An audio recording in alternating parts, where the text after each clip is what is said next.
This program features live coverage of an African safari and may include animal kills and carcasses. Viewer discretion is advised. Good afternoon, everybody, and welcome to a drizzly, overcast, cooler Sabi Sands. It is definitely a change in weather from what we saw this morning, where we had a little bit of sunshine briefly, but the rain is starting to fall, and it's expected to fall quite a bit this evening and to tomorrow. My name is Tristan. On camera I've got Sebastian this afternoon, and we are, well, once again at Buffelshoek Dam, because we are going to try and follow up on Hosanna and spend the afternoon here. And so that means that we want to hear lots and lots of questions about Hosanna and everything else that we get to see, and you can do that on #SafariLive on Twitter or at FC on the YouTube chat stream, and we'll hopefully answer lots of your questions, particularly if you keep it relevant to what you're seeing on the screen. Now, we've shown you the saddle-billed storks. These two saddle-billed storks have been here since this morning.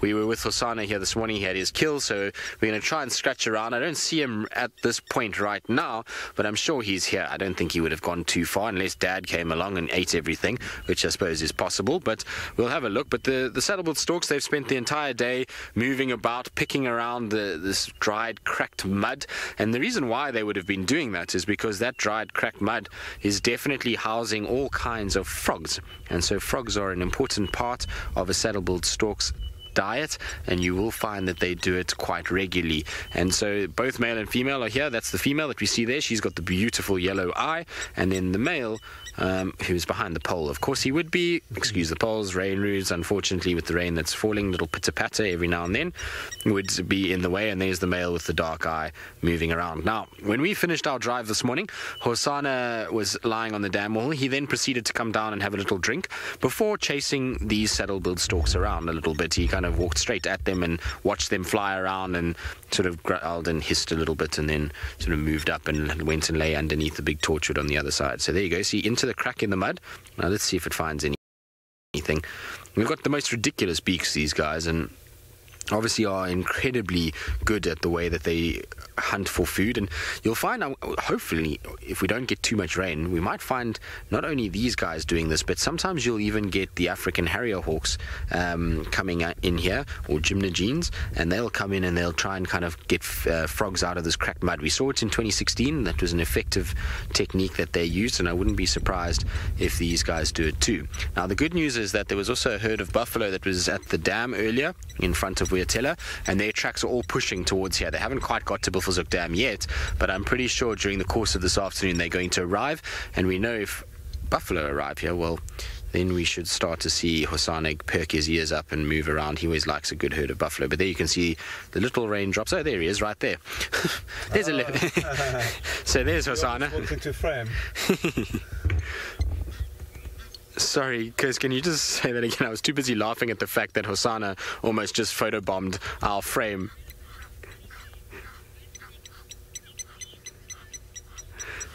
So, Connie, maybe you're asking if both sexes have pink knees for the saddle-billed stork, and so the answer to that is yes, both of them do. Now, we're going to reposition because Hosanna is busy doing his thing. I want to get round him. He's got his tail up. Where have you been, Hosanna, and what have you been doing that you are walking from there? And who's he chasing? Is he chasing the Egyptian geese? Look, he's chasing the Egyptian geese.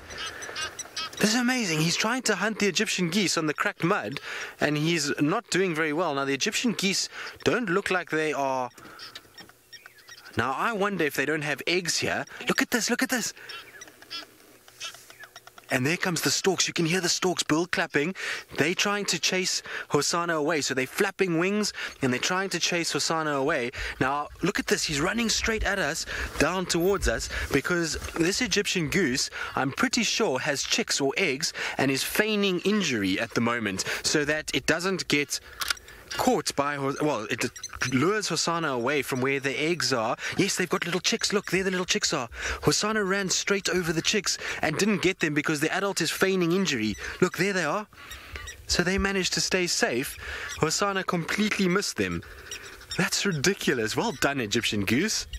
That's very, very Now he's going to try again. Now, I don't think this is the end of this. I think Hosana is going to keep going after these guys and trying to chase them around. And the adults are purposely trying to pretend like they're injured so that he chases them rather than the chicks. And the one adult is going to try and pull the chicks away and try and get them into a different place. Now, I wonder if he's done this before, that he knows that this is a technique that he can use.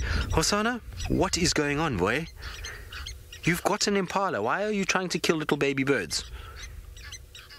It's quite an epic picture, that as well, him in the dry, cracked mud, walking along. This is unbelievable. I didn't think we would see Hosana chasing Egyptian geese at this time of the afternoon. I thought that if anything, we would have seen him just lounging about, but I suppose boredom is a real thing when you're a young cat, and so at the moment he's just trying to kind of chase whatever is around, and it's quite unusual to see. Right, now we're going to try and take this to a wider audience, so I'm going to hold off speaking.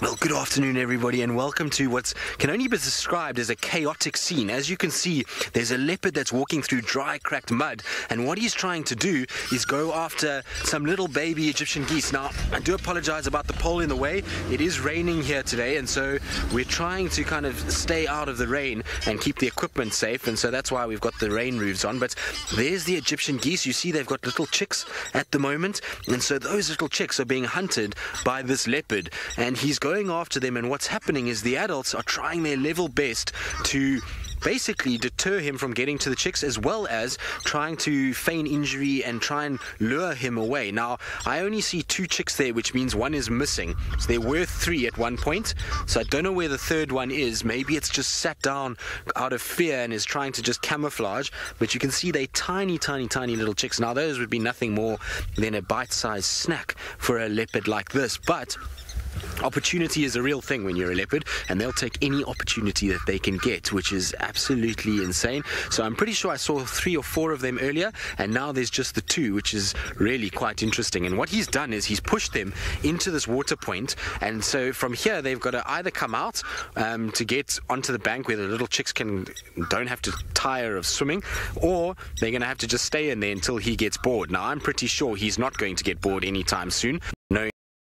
Amazing to watch them as they pretended that they had broken wings, and they lured this leopard all the way away. He was actually standing over the chicks at one point. He had run in and he was pretty much on top of them. He could have just picked one up, but because the adults feigned injury, he rather went after them, being a bigger meal, and they lured him away, and they've managed to kind of get him away from the chicks themselves, which is quite something. It's a real sort of show of parenthood. Now, there's some saddle-billed storks as well, which are one of our more beautiful birds that we get here. I'm going to just quickly drop down towards our young male leopard and try and get us a bit of a better view so that we don't have this pole in the way, and so that Seb can have it a little easier than what we've got now. So what we're going to try and do is go from here. Seb, is that a bit better?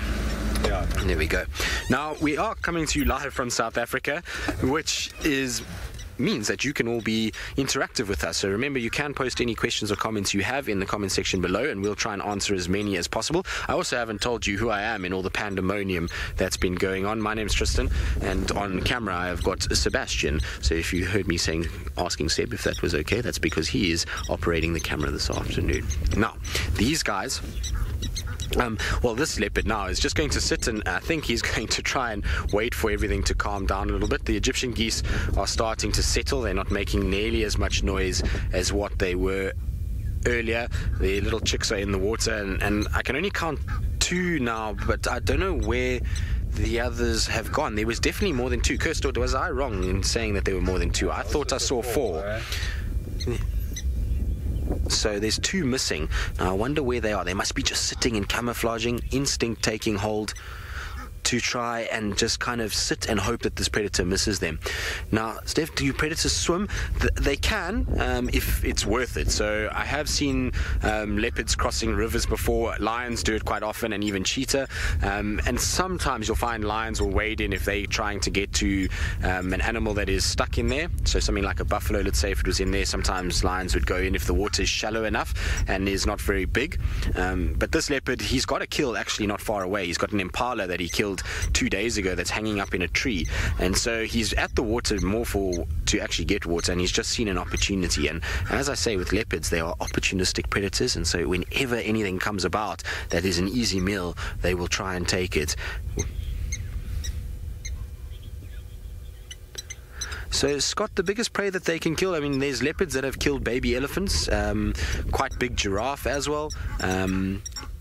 So, there's a number of different things. You can actually see there's a bone there. Now, that's not actually from his kill. That bone there is from hyenas that killed a waterbuck here this morning. So it's been pandemonium at this particular waterhole, and it's because we're in the dry season that it is like this. But, these guys will be able to bring down quite large things. They can bring down fully grown female kudu.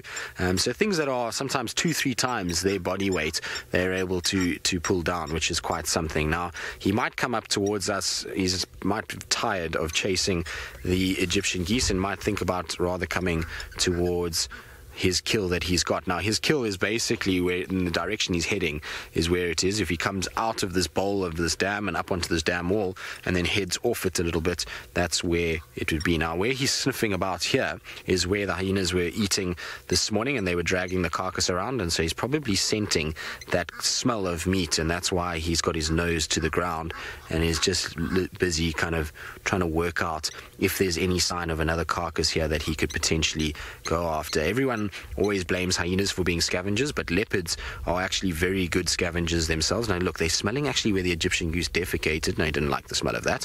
That didn't smell good. And I suppose when you're sniffing poo, that's the kind of face that often will be made. Now, he's just looking around. The Egyptian geese, I think, are going to go back and fetch their other two. We must just watch them quite carefully. Even though I know it's amazing to see a leopard, I want to see if these there come the other two. Look, they're going to join now. So they were hiding in the mud. There they come now. Look at them running across the mud quickly. So they've been called quickly into the water. There we go. So they're all safe, which is very, very good. So the leopard didn't manage to see them hiding in the mud. Otherwise, he could have probably grabbed them. But it just goes to show you why they're that color as opposed to the adult's color. Because if they were the same color as the adults, they would have been easily have been caught and they would have been taken. But because they're a little bit more kind of brown and mottly in this cracked, dry mud, they really do camouflage incredibly well. And it's easier then for the mom and dad and all of these, the adults, to be able to try and kind of save them and keep them safe. Amazing. Anyway, our male leopard is going to move off towards his carcass. I think let's just follow him a little bit so I can show you where his carcass is. It's just up ahead, and so we should get a view of it from here if he doesn't lie down. He might lie down here. He often does lie down in this area. Now, it's quite tricky to see the carcass from where we are. You've got to kind of look into a tree where he dangled the legs. And let's see, should be able to see it fairly shortly. So Laurie, he is now 2 years and 8 months old. He is probably one of the most beautiful leopards that we have out here. He's our most seen leopard at the moment. His name is Hosanna, and we've been following him from the day that he was born. So one of my other colleagues that is out with me this afternoon, he found the mother, and then the next morning she had given birth, and he saw where the little den was. And so since that day, we've basically been following. Now, of course, he would walk behind the pole. Leopards have an uncanny knack of being able to find where the pole is in relation to the camera and using it to walk. Now, I wanted to just show you where the carcass was, so I'm going to just quickly go down. He's going to go to the toilet quickly. Has he dropped his kill, maybe? Looks like he might have, because his carcass was in the tree just over here. So I just want to see if we can see it, but it looks like he might have dropped the kill on the ground. Seb, can you see it? No, so his kill has been dropped, and if he dropped the kill, no, there's, I think there the legs are, aren't they? So straight ahead of us in this kind of section is where he had that kill, was in these thickets, but I don't see it anymore. It looks like it might be have been dropped, and maybe that's why he's now starting to kind of move off. But he is coming this way. Can you see it there, Seb? No, so I also can't see it, but he is coming in our direction, and so let's see. If the carcass is there, he most certainly will go up towards it, and we might even get him climbing a tree. And watching a leopard climb a tree has got to be one of the best things. They're incredibly agile animals. They obviously are known for tree climbing abilities, and so when they do it, it's quite something to watch, especially a leopard of his size. He's not fully grown yet, but he's gotten bigger, and you'd think that it would be quite difficult to haul themselves up a tree, but actually they do it very, very well. So let's just see. I'm going to just quickly reposition so we can get a better view if he does go up the tree, because where he's going to go is pretty much where the carcass was this morning. Oh no, it's still there, Seb. I can still see it, which is good news. So he might just go through. Now I've got to be a bit careful because we have a roof. This morning it wasn't raining, so I didn't have a roof this morning, which meant that it was much easier to get in here. Sorry. Over there. So here's the legs. Now if you're a bit squeamish, it's going to be a bit gory, but it's an impala carcass, like I say, that he's had for probably about 2 days. We only found him this morning, but that carcass has been eaten. You can see the meat is quite dry, and it's an adult female impala, which is a really good meal. Now he's coming this way, so I think he might go up towards the tree. He's going to sniff and smell everywhere before he gets there. He's going to keep us waiting, which I suppose is okay. Beats to his own clock, this boy. He's always kind of up to his own games, and this morning we had a very funny sighting of him trying to actually position this kill better. He almost fell out of the tree about 3 or 4 times, but watch, he's going to go up. He's looking. Now you'll see, watch the agility in these guys as they do this. He'll just check around quickly, and then he should start going up. Now, it's an interesting tree to climb, or an interesting tree that he's decided to use. I think it was more out of necessity than anything else because of the hyenas around. But look at that.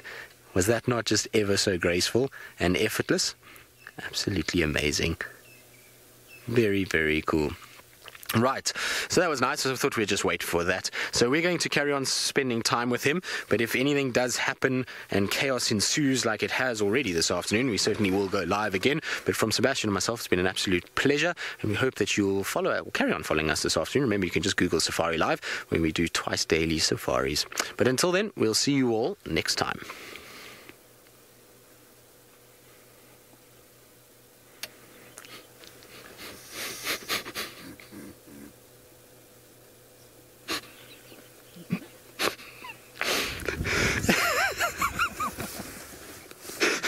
Sorry.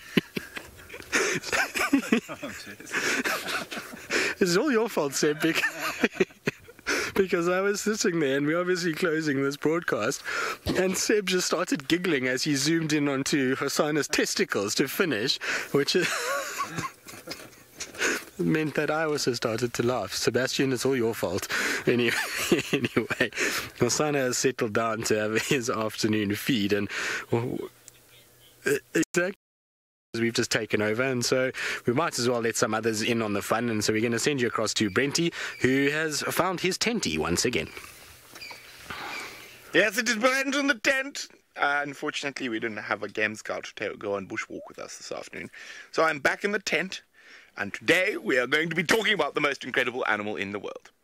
Better than Hosanna. Oh, I'm going to be in trouble for saying that, but indeed it is the African wild dog we're going to be talking about.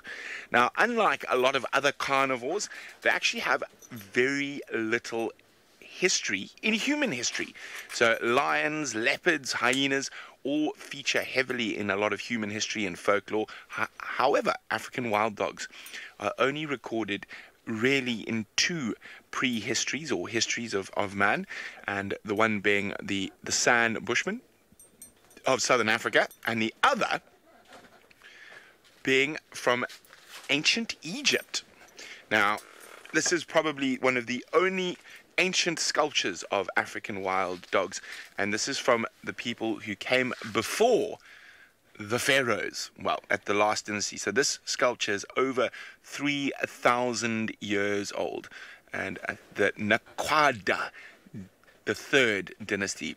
Now, that was the end of the sort of prehistory or the pre-dynasties of ancient Egypt, and began the first dynasty of the pharaohs. So they actually held African wild dogs in quite high regard, and one of the only people outside of the San who are obviously very connected to nature compared to most other human races that held the wild dog in esteem. So very, very cool. So I spent nearly 2 years in the Masai Mara, and I really, really wanted to see wild dogs. However, I didn't, but found by Oli with James in the Mara with some wild dogs. So let's go have a look.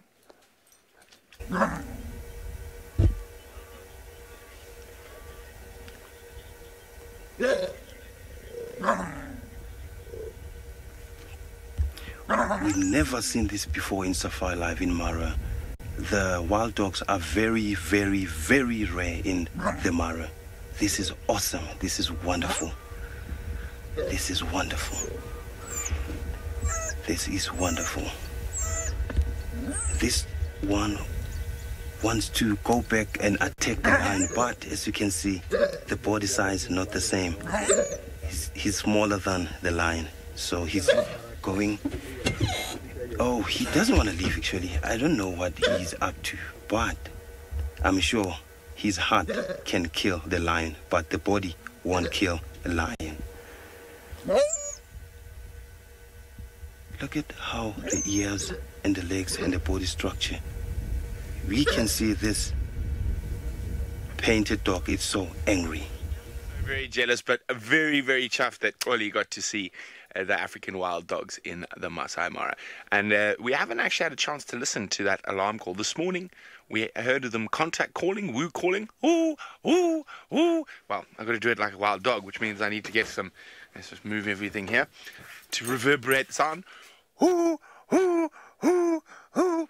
But there we go. But that's what we were listening to this morning. But you could hear that very distinct alarm bark. It's far more like a bark than the rest of the wild dogs, well, vocalizations. And that is a distinct alarm bark. And you could see there, and you listen to what Oli was saying, they had seen lions. And they are obviously not fond of lions.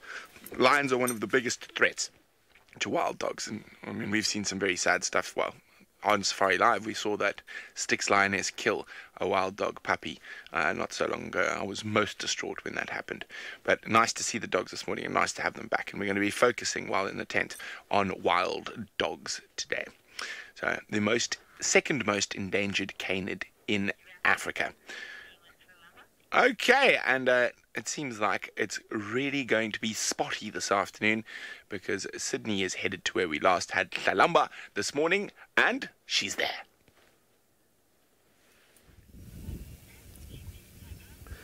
Oh, look at that. Tlalamba is now feeding on an impala. This impala looks pregnant. Not too sure if this is her own kill. If this kill has been taken down by Tlalamba, a very big congratulations to Tlalamba for a job well done. To me, it looks like a very big impala.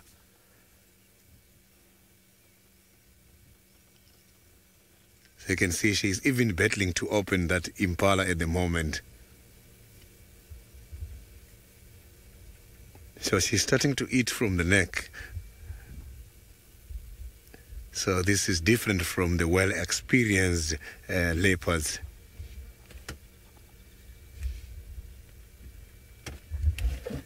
A very, very good afternoon and welcome to the beginning of the safari. I am Sydney Fumunani Mikosi, and I'm traveling with Craig, who is my camera operator. When I got to this sighting, I was just following the wild dogs. I saw 4 wild dogs by the opposite of the drainage side. So I'm just going to quickly check. They might be here at any time because the distance between Tlalamba, the kill, and the wild dogs is about 100 meters. We might see something happening here. So I can see that now Tlalamba is very stationary. Let me quickly drive further and see if we can reach wild dogs.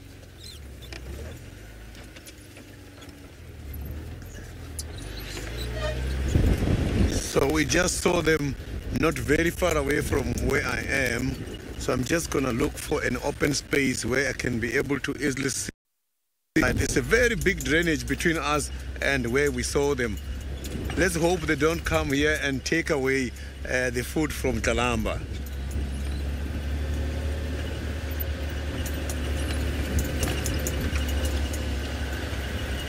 So the wild dogs can be so fast. They were just here.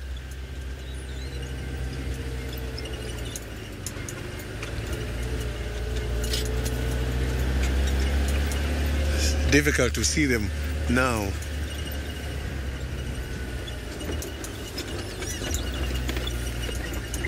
So they were running much more towards the direction where Kalamba is. And we just lost the side.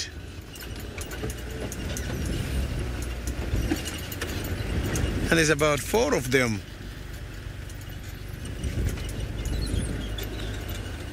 So I can't see them anymore here. What I'm going to do is that I'm going to quickly go back to the kill just to see if maybe they are not approaching from a different angle. They were just here. We are very far away from where we saw them.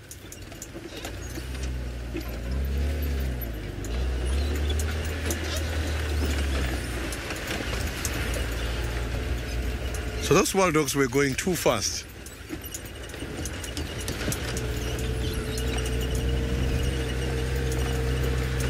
So now, while I'm going back to Hosana, to Kalamba's kill, let's go back to Tristan.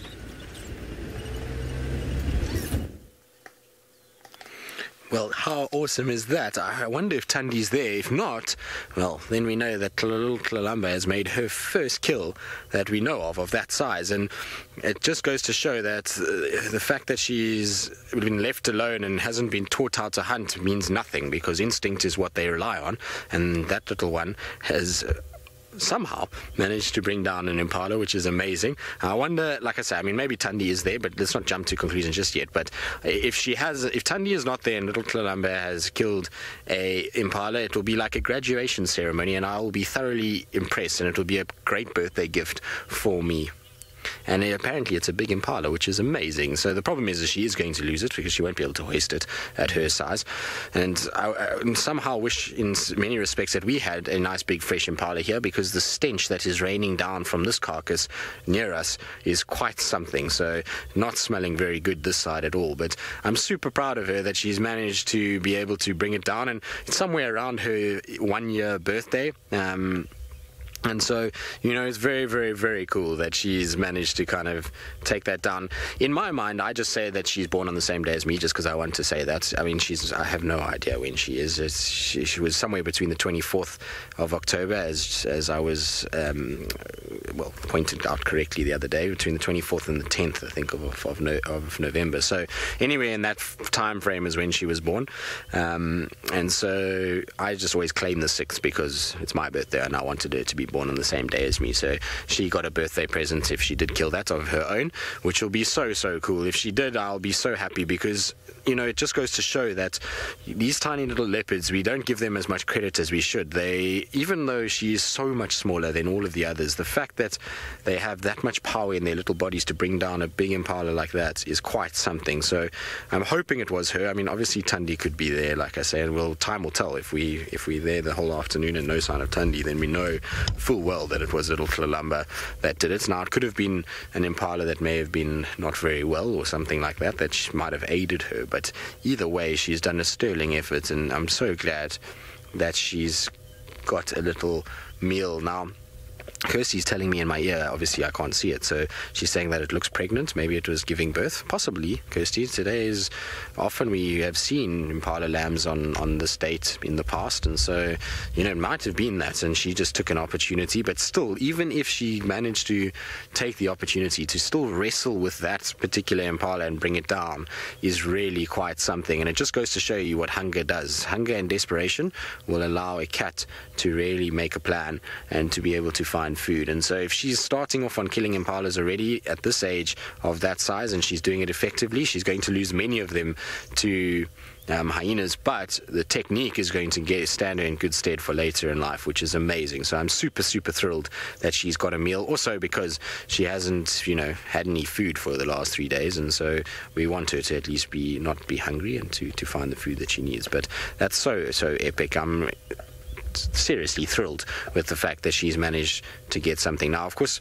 Hosanna is obviously eating as well, and we should be giving him more attention, but he did steal the show in the first 20 minutes. He was all over the place, and we can't really get a better view than this, unfortunately, because this silly roof. Okay, so I'm going to reverse you a little bit. You see how we get bullied as presenters here?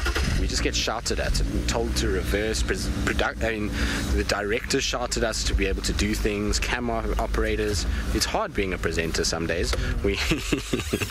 I'm just joking. Seb is always a delight to work with. I thoroughly enjoy working with our camera operators because all of them have this desire to try and bring you the best possible pictures, and they'll always suggest things and help us as presenters who can't always see what they see to be able to reposition. So it's quite fun having them around, and I joke about the fact that they bully us and make us move, but it's actually a lot of the time for the best, and we get a much better kind of angle and shot out of it. Although Hosanna's doing his level best to hide his face, Seb, we almost need to be where we were this morning, but I don't know with the roof if we'll have enough space to actually film where it is. So we'll try and check it just now when we're off air to see if it does work, but for now we at least can see his long tail and his back legs that are kind of hanging down. But how cool is he? This I'm glad he didn't catch any of those little Egyptian geese, but I want to know from any of you, if any of you have gone back and replayed it, if he, because in my mind he stood right over those chicks and that he was going to grab one, but the reason why he didn't grab any of them is because the saddle-billed storks chased him. So not only did the Egyptian geese feign that they had injuries and they looked like they had broken wings and couldn't fly, and he chased after them, but the two saddle-billed storks, which you wouldn't have seen, I don't think, were flapping behind him with their massive wingspan, which makes a lot of noise, and they were bill clapping, so they were smacking their beaks together and making a lot of noise, and he actually got a bit of a fright and ran off. But where he ran from is where the Egyptian geese went back and collected their little ones. So I think he actually ran right on top of those little ones, and then through the series of events that took place, somehow he kind of got pushed off without even grabbing any of them, which is a miracle for those little Egyptian geese, and it just goes to show you what those poor little things face on a day-to-day basis. If it's not birds of prey or crocodiles or catfish, it's also leopards and the likes. So very, very, very, very difficult for those little guys to survive. Right, now I believe that today is a day of surprises. So not only little Kalamba and Hosanna doing all kinds of things, but we have a surprise from the Masai Mara in the form of an Aussie that wants to tell you all about the East African plains. Hello and welcome everybody to the Mara Triangle here in Kenya. My name is Patrick Fitzgerald. You may recognise this part of my face. I was on Dive Live, which is our sister show running earlier on in the year, but now I'm out bush here in the Mara, ready to take your questions. So use that hashtag SafariLive and also on the YouTube stream. So we've got something very special for you. We have the sausage tree pride, good start there. The sausage tree pride here with 2 young cubs. So this is actually the first time I have ever seen lion cubs in the flesh. So this is as special as it is for me as it would be for you guys. So the sausage tree pride consists of 5 lionesses, all of which here are laying about very lazily. We have 3 on their back and 2 on their side, peacefully sleeping while these 2 little cubs are sparring each other here. It is pretty cute to watch these 2 fighting each other, but in the long run it's going to turn into something a lot more deadly than just play fighting. So as with other cats, these little fellas do have retractable claws, so they won't actually be out when they're fighting. They will have them retracted, so they're not inflicting too much damage on one another. But it is, as I was saying, essential for later on in life when they go out hunting. As you can see now even, they do tend to go for areas such as the neck. Yes, everybody, these cubs are super cute. This is such an unbelievable sighting. I'm so happy to be here, to be experiencing this right now. So we did sex these little fellas earlier, and they are little fellas. They are 2 little males. We saw that because they rolled over and gave us a look in between their legs, and we saw that they were in fact boys.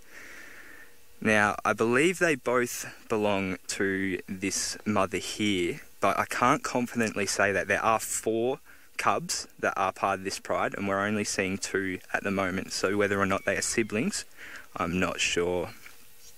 But by the way they've been interacting, one could assume... Ooh, look out there.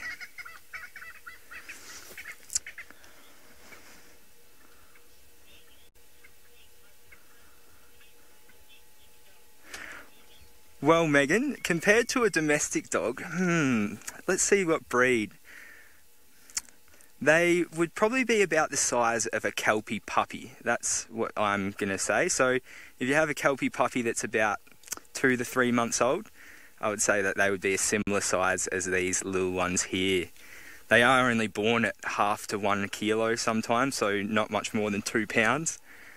And I would say that these guys aren't that much bigger, probably 3 to 5 kilos, 10 to 15 pounds. So very small and very cute. It's almost hard to believe that something this little and playful was going to grow up to be one of these big, muscly lionesses that we're looking... Well, no, these ones are going to be lions, but one of these big, muscly adults that we're seeing here. And it looks like Mum's had enough of these 2 and is moving away. They have been very restless. When we first came in here, they were suckling, so they were quite peaceful. They were suckling for about 10 minutes, and then we left, and then we came back. And ever since then, they have been playing. They have boundless energies, just like us humans, I suppose. When we're little, all the parents want to do is rest, and all the children want to do is play around.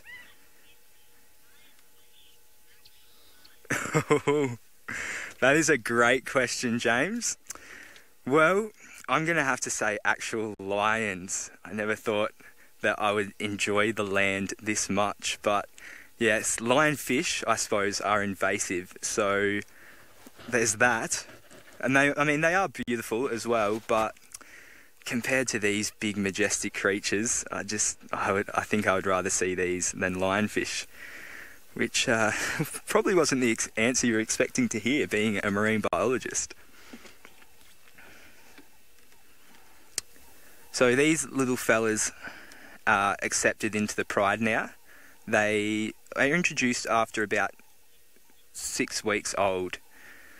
So after that, they get introduced and will be accepted into the pride.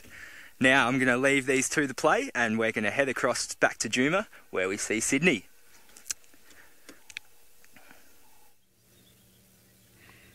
So you can see that Kalamba is enjoying her meal at the moment. I don't think this is the first kill, because the small cats, they do catch also quite a lot of small rodents. Maybe this is the biggest kill she has got so far. So this impala looks pregnant. Maybe that was one of the advantages of Kalamba to take down such a big animal. This is a fully grown impala, adult and pregnant. Considering the age of Kalamba, this has been a great achievement. Since she's starting to eat from the back.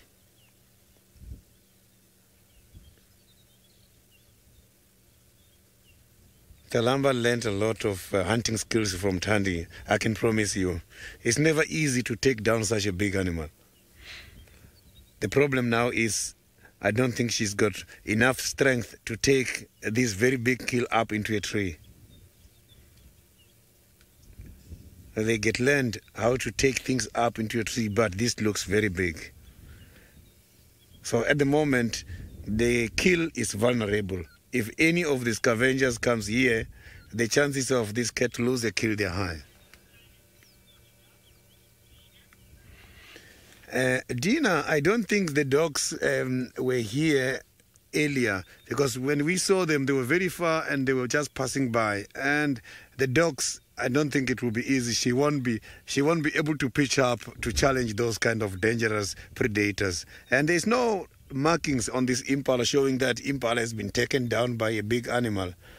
You can see that this is all her work.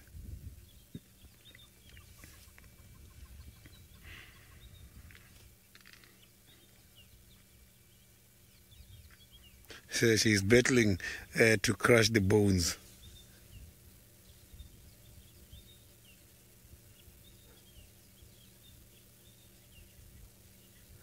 So now let's go to Tristan, who's got one of those animals.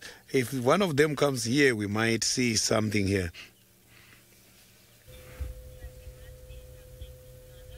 Well, yes, I would imagine if one of those rocks up anywhere near the Sausage Tree Pride, they might get a little hiding to start with. But if more of them arrive, well, we know that the lions in the Mara often get what they give out some of the time. Now, we've got this hyena that's just arrived. I'm not sure who it is just yet. I've just kind of seen them arrive literally 2 seconds ago. And look at the eye. The eye's got a little bit of a wound on at the moment, so this should be fairly easy to be able to tell who that is. It looks like it might be a little painful. There's flies on it, and it looks like it was quite nasty at one point. It seems to have healed a little bit, and you can see there's some kind of granulation of the tissue and a bit of drooling as well, and that's probably because of Hosana's kill that it's busy smelling. It probably can smell that kind of dead meat that is around, and often gets these guys salivating a little bit. But look at that. Hello.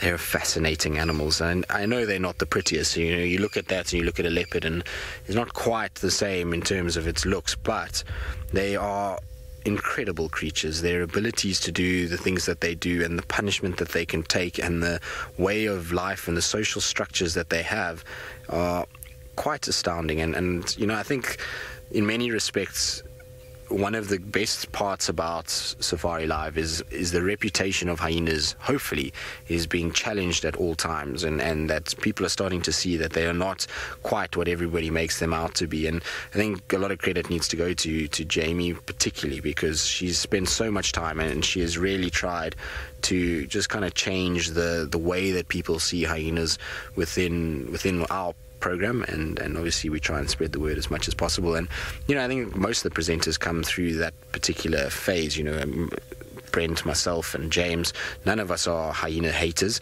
I mean, I get annoyed with them when they steal leopards' kills time and time again, but it's only doing what a leopard would do if it was in the same position. I mean, leopard steals also. You must remember Tingana has stolen how many different kills. Hosana has stolen from Tandi, so they do it too. But you know, they are incredible creatures, and one that does not deserve the tag that they've got, that's for sure. They are highly intelligent and super sociable, and we've been talking about it, Brent and I and Jamie. We obviously have a lot of chats when we sit at Enga's, is where we both kind of live, and between those two and Ali and myself about hyenas and the complexities of their intelligence. Now, one of the Niconico viewers, have I ever seen Hosana and hyenas interact or fight? Yeah, a few times. Most of the time, the hyenas absolutely dominate, but about a week ago, was it a week ago? Maybe just over a week ago, maybe 2 weeks ago. He had an interaction with hyenas on quarantine where he got bullied a few times, and then he started to kind of realize, hang on a second, I'm tired of being chased. And it was a very young hyena, so it was Ntima, who's, you know, 1.5 years old, almost 2 years now actually, thinking about it. And so she's not fully grown just yet. Oh, very elegant, well done. Oh, very graceful. Yes, you got 8 out of 10 in the gymnastic world. Yes, 8 out of 10, well done. It was very, very good balance and poise as you hop over the knobthorn, but exactly, a show pony of note. Now, that Hosana got chased a few times, and then because of this young hyena, he eventually started to stand up and actually growled and hissed and ran at the hyena a little bit, and so he's starting to kind of learn. But in terms of an actual fight between them, very seldom do you see leopards actually physically engage with hyenas. They know that the strength of hyenas could easily cause a lot of issues for them, and being a solo hunter, it doesn't make sense for them to fight with hyenas if they can help it. They'd rather try and kind of get out of the way and get into a tree than actually risk injury and have a go with these guys. Ultimately, food is never worth a major injury. Even if they lose food, they can hunt again, but fighting with hyena is obviously can lead to death sometimes. I mean, there's been lots of leopards killed by hyenas, particularly young ones. Buffalo. Yeah. So you can hear buffalo. They seem to be coming. So there was, all of a sudden, it sounded like a cow. I thought for a second Sebastian had his phone on, and I was wondering why he would have a cow mooing out of his phone. He does have a daughter, so I thought maybe it was one of the apps where, you know, kids press things and a cow is going to... Or your stomach. If your stomach is making a moo sound, there's a problem. So the major issue if your stomach is making a moo sound. We might need to get you checked out at the doctor, but no, it's buffalo that I think are going to approach the dam soon, which is going to be great, because if we get buffalo that are going to come down to the dam, it's going to be highly, highly interesting to see what, one, the Egyptian goose chicks do, two, what Hosanna does, and three, what the hyenas do. If all of the hyenas that were around this morning are around once again, I wonder if they wouldn't try and see if they can maybe hunt a little baby out of the herd. It'd be very interesting to see. I mean, we know that hyenas are capable of doing it. The ones in the Mara more so than the ones down here. We haven't seen the Juma clan actively hunting buffalo regularly out here. I mean, I'm sure they have done it and probably do it a lot more than we even realize. But I'm interested to see when they do come down towards the pan, what is actually going to take place. Are we going to see Hosanna moving in that direction? Are we going to see, you know, the buffalo chasing around the little Egyptian geese chicks? Because if they try and kind of hide, they're going to get themselves into trouble. And obviously moving around within that water point, buffalo will move in if it's a big herd, because they're going to pretty much drink most of what's there. So that's going to be interesting. And then obviously, you know, we've got the hyenas that are also mixed in, and who knows what's following the buffalo. You never know. Lions could be on the trail of it. We haven't seen the Nkumas. They haven't been found today, and so who knows if they may be trailing. So we're in for a nice recipe of animals and potentially quite a lot of interaction between all of them. Now, everybody is just giving us bits and pieces of their body between the Tamburtis. It's not ideal at all, so we're trying our very best. But like I say, this roof really makes things incredibly tricky to be able to actually get decent visuals and be able to position ourselves nicely. But listen to Hosanna crunching.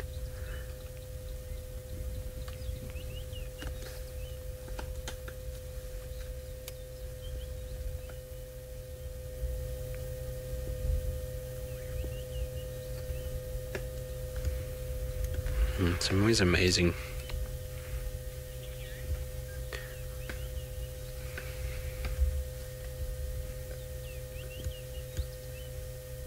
So basically what he's trying to do is probably trying to eat around one of the joints. You know, leopards generally don't have the sort of jaw power to crush down big parts of the spine or rib areas.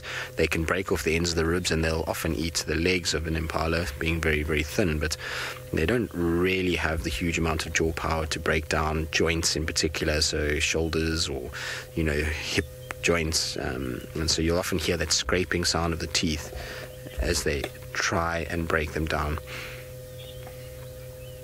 Right, now Brent Leo Smith has activated his inner wild dog, which is not surprising given the way that he behaves half the time, and he wants to discuss more things about wild dogs, so let's send you across to him and learn some things about his favorite animal. Coming from the sloth like Tristan, I suppose he likes leopards. They like to lie around and sleep and be lazy, so it makes sense when I would be jumping up and down and moving like a wild dog. Now, what I've actually got here is, we discuss it from time to time, the different teeth structure, that what makes, not yet, Kirsten, my focus is out. Sorry, I'm trying to get the focus, so I've had to move the microscope quite high. Okay, there we go. So what we've got here is actually a black-backed jackal tooth. Let me just move it there. So a black-backed jackal tooth, and you can see we're looking at right at the base molar, and you can see it's not very sharp. It's quite blunt. This is a lower canine. I'm just going to move on to the premolars now, which will be a little bit sharper. Oopsie. I haven't quite... There we go. Let me just focus again. Just getting the focus again. Let's just get it right. There we go. Oh, wait. Oh, I forgot to take the overlay off. That is my fault, Kirsten. There we go. Let's just try to get the teeth right in the right spot. I'm just trying to show you a specific tooth.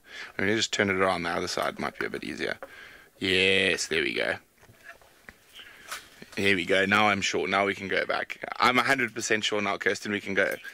Okay, there we go. So now we're looking at the premolars, and you can see they're much sharper.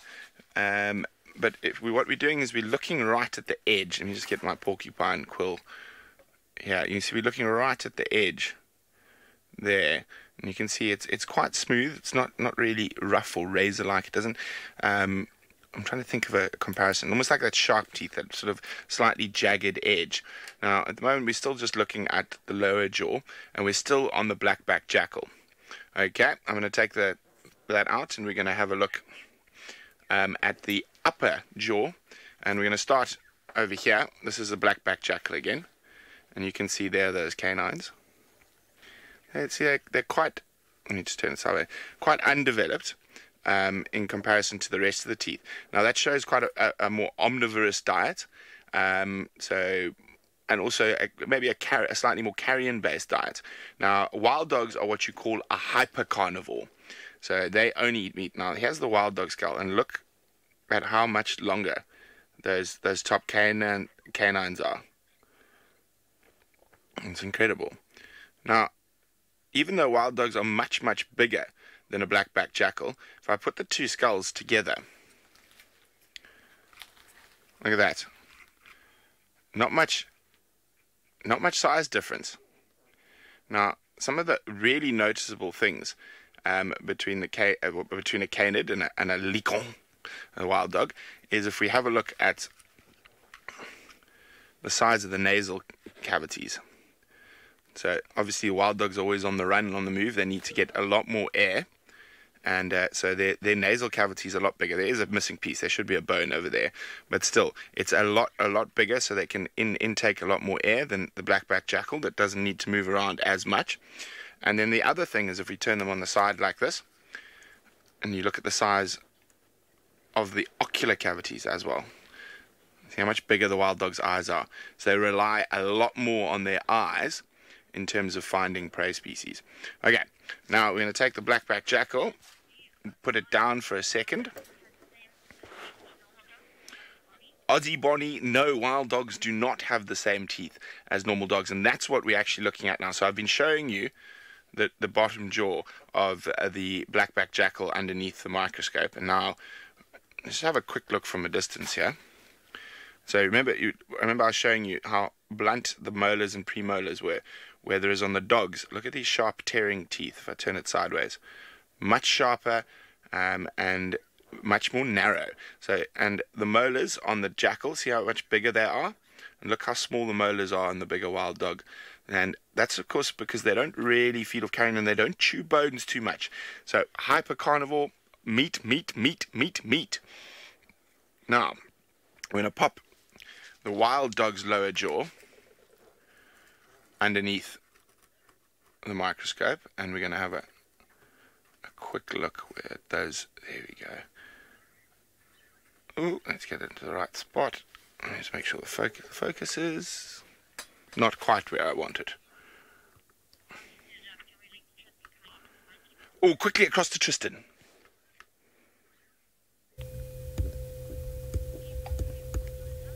Well, it was a very interesting scene unfolding.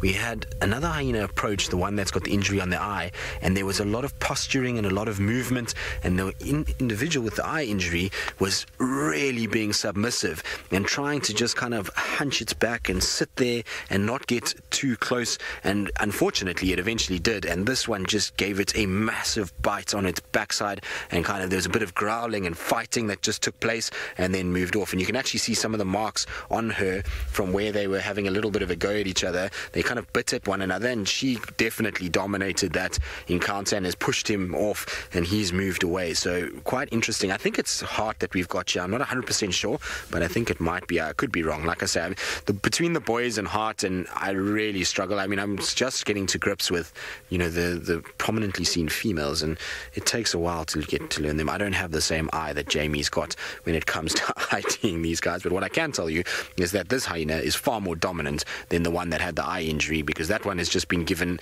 an absolute hiding and has been pushed off and has now gone way away from where we are, and I would like to know kind of what the relationship is between there. But you can see looking up ever so longingly, hoping for a piece or some scraps to fall down to the ground. Now, I'm sorry that I interrupted Brent's interesting talk on teeth and those kind of things. It's always nice when Brent is in the tent. He gets into quite in-depth discussions about anatomy and those kind of things, and we thought that we might see a little bit more interaction between these two hyenas, but once that initial bite happened, I think the other one realized very quickly it was out of its depth and moved off quite fast, and so it's just left this individual here. Now, this is the same one that Jamie and I were talking about the other day.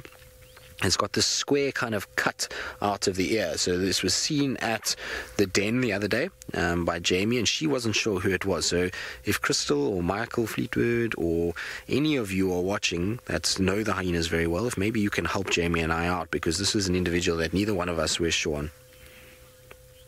There we go.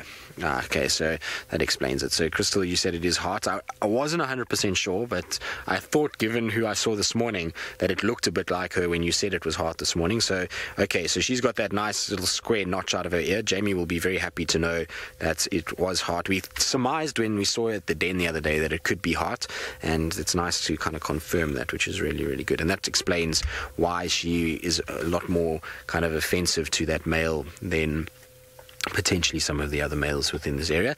Now, she was the daughter of Gwen. Some of you might remember Gwen from last year. She had a few cubs and unfortunately ended up disappearing, and the cubs actually died from basically starvation, which is very, very, very, very sad. But it was strange. I mean, last year we had two different females that disappeared and leaving little cubs to stay behind, and we're sad when that happens. It was a traumatic thing to watch a little cub kind of waste away. It's very, very horrible to do, but without a mother, nobody's going to allo suckle them, nobody's going to look after them. Other hyenas won't come in and actually suckle, so they're unfortunately on their own, and if they're not at the age where they can start feeding off carcasses and scavenging and moving around, then there's very little chance that they will be that they'll survive, and it's not really makes sense to go and take hyena cubs out of dens to go and raise them. It's not the policy that is here in this particular reserve. This particular reserve is all about trying to leave nature to go through its course and to try and kind of leave things the way that they should be. And ultimately, even if that little cub dies, and it is very sad, and I know a lot of you would say probably that we should help it, but you must remember that cub dying is nutrients back into the soil, feeding insects and all kinds of other things that eventually connects back to other hyenas that will potentially feed off a big animal that's benefited from that nutrient value. So, it's always difficult to see where you kind of get involved, and you've got to be very, very careful about how you do things. But Hart is hoping for a scrap, and Hosana is not providing just yet. He's not quite as giving as his dad. His dad often drops bits for the hyenas below. Philip, do we have any hyenas with intact ears? June has got pretty intact ears, I think. Intima ears are pretty good. Then I'm not so sure about D1 and D2 and Jan. I don't know those very well at all, to be honest with you. So not sure about them. But all the big females, no, there's lots of fighting that goes on at carcasses and things like that, and you often find hyenas get quite tatty ears as they go through life. Poor Ribbon has probably got the worst ears after this year. She seemingly got really hammered on her ears at one point, just before sort of June, July, that area. She had lots of scars all over her ears, and they looked as though they were well battered, although you'll be surprised how quickly that recovers. Now, if you're squeamish, probably look away now, because Hosana is busy destroying the head of that impala and crunching through to try and probably get towards the brain that's inside there. So that's him going to work on the impala's head, which is a bit of... It's not very pleasant, is it? Anyway, it is what it is. It's how they feed.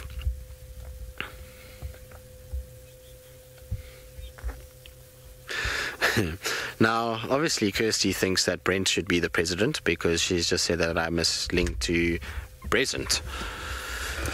So, without further ado, let's send you across to Brezant, the president of the tent. Hopefully Tristan will get a lovely whiff of putrefying brain goo for his birthday, because I'm stuck in the tent. Okay, back to the doggies, and I've got the wild dog's lower jaw under the microscope now, And you can have a look. I mean, what other animal that doesn't live on land does that shape of tooth remind you of?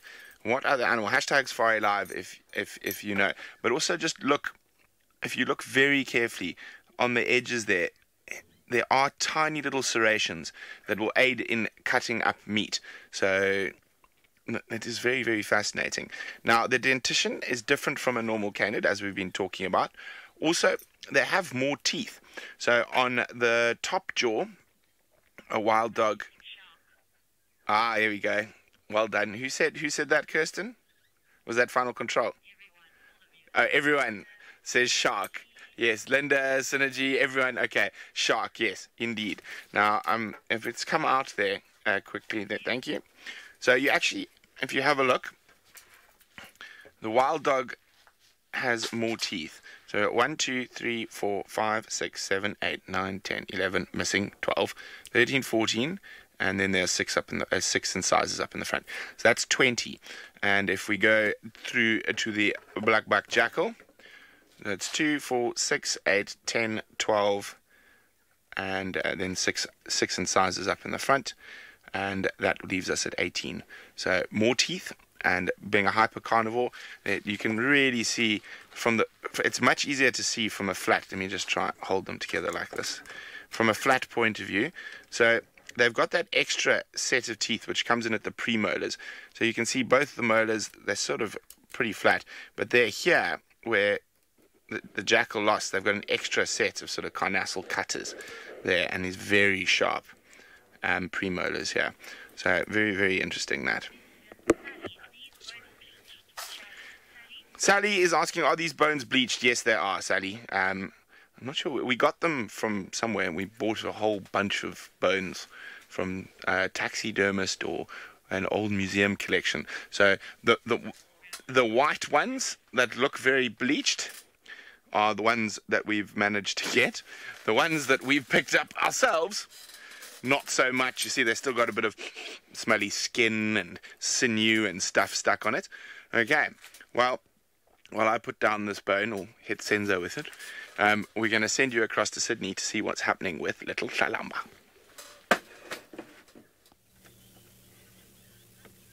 So you can see the little Kalamba now is just grooming herself after a very big job well done. You can see that the stomach, the bellies are full at the moment. She is very much relaxed. She's even moving away a little bit from the carcass. It looks like Kalamba has done quite a lot of practice. To take down a pregnant impala is quite a very big job for this size of an animal.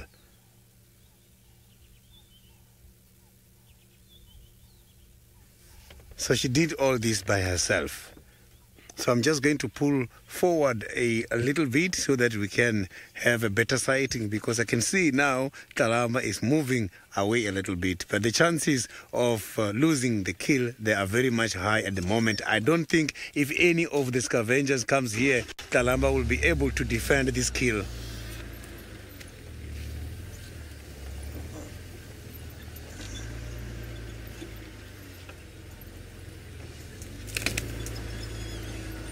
So I can see that now she is just here. It's resting time.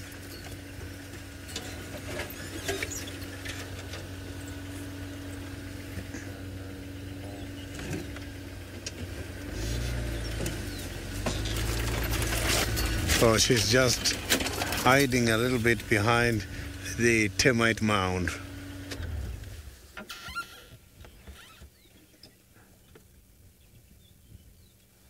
Look at that. This is cute.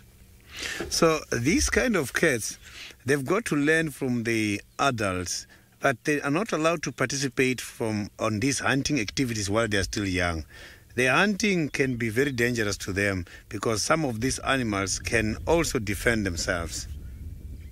So I think Kalamba was very lucky to target a female without horns. A male maybe was going to try and defend himself, which was going to result on Kalamba having some serious injuries.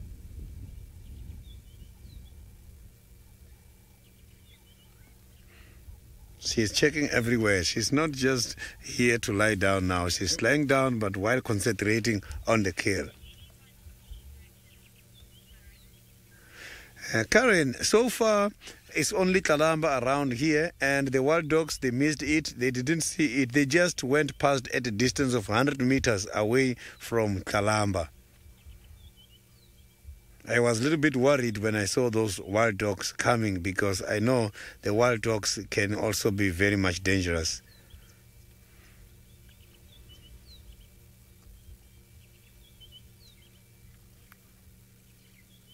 So you can see this cat is tired at the moment.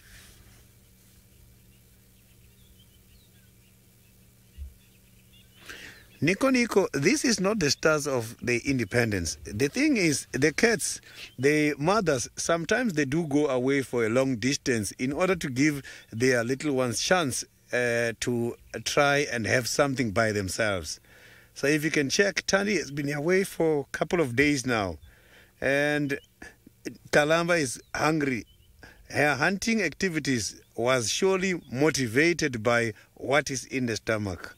She got very hungry and decided to look for food, and which is maybe what Tandy is about to do in order to learn her to get something for herself. But she's still going to be with Tandy for a long time. When she gets 18 to 22 months is when she will become independent. And look at that. She's trying to catch the flies.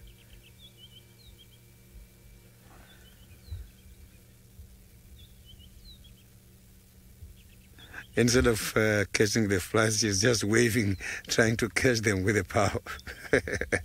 This isn't it. She wants to grab the flies from the paw.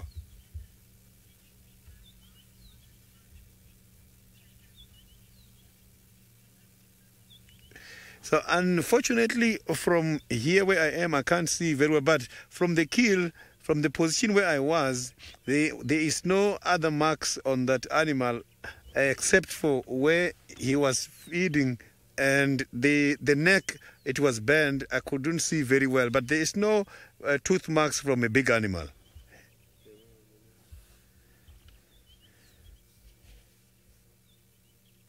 And that made me to believe that this kill, it was for Kalamba. The stomach is not open yet, and the whole body is still fine. The damage is only from the back. She started from the tail.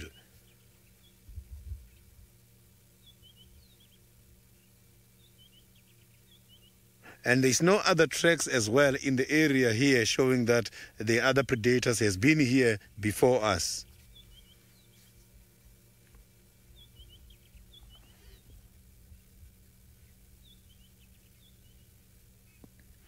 So this is something which is unbelievable, to see such a small cat taking down such a big animal. I think she must learn to catch something small in order to take them up to a tree so that she can learn exercising, pulling a prey up into a tree.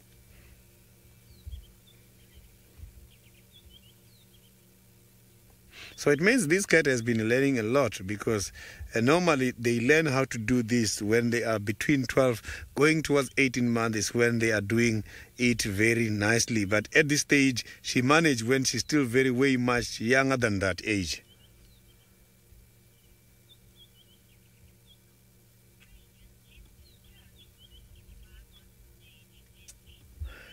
Leslie, the chances of her survival at this stage, I can say they are at 80%.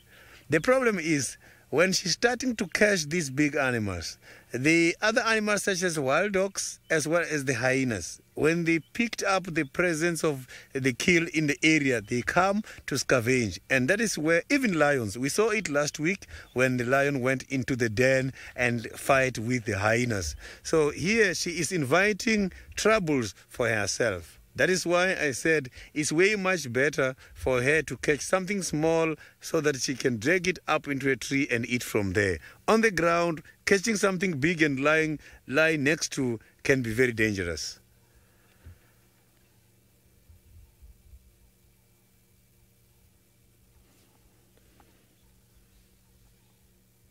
There you can see that the bellies are full at the moment.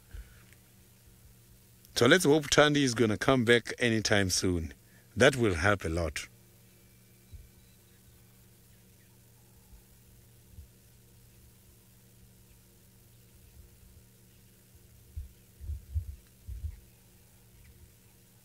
So you can see the ears are not resting. They are listening every time. And I've heard quite a lot of francolins in the area. They were giving quite a lot of alarm calls showing that something is happening here. Maybe some other animals are coming towards this direction. But now she is just at about 15-20 meters away from the carcass. Maybe this is a reasonable distance for in case if any other big predator arrived.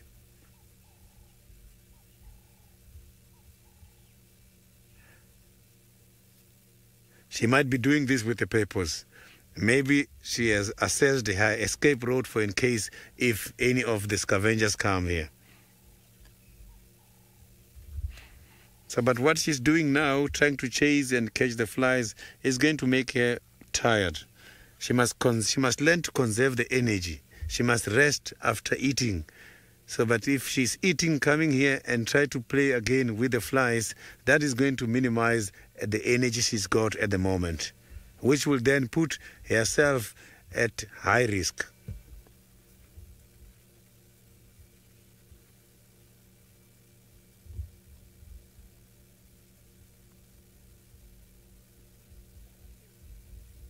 So the wild dogs are still calling in the area. We just heard them from far earlier on here again. They are still in the same area.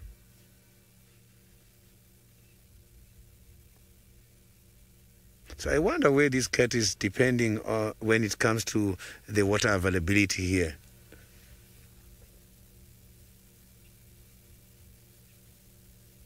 Yeah, I can hear also still the guinea fowls, the francolins, also giving some calls. So these calls are coming from the drainage line. And we saw a lot of vultures as well on our way to this side, somewhere by this drainage line. Maybe this is not the only kill where we are at the moment.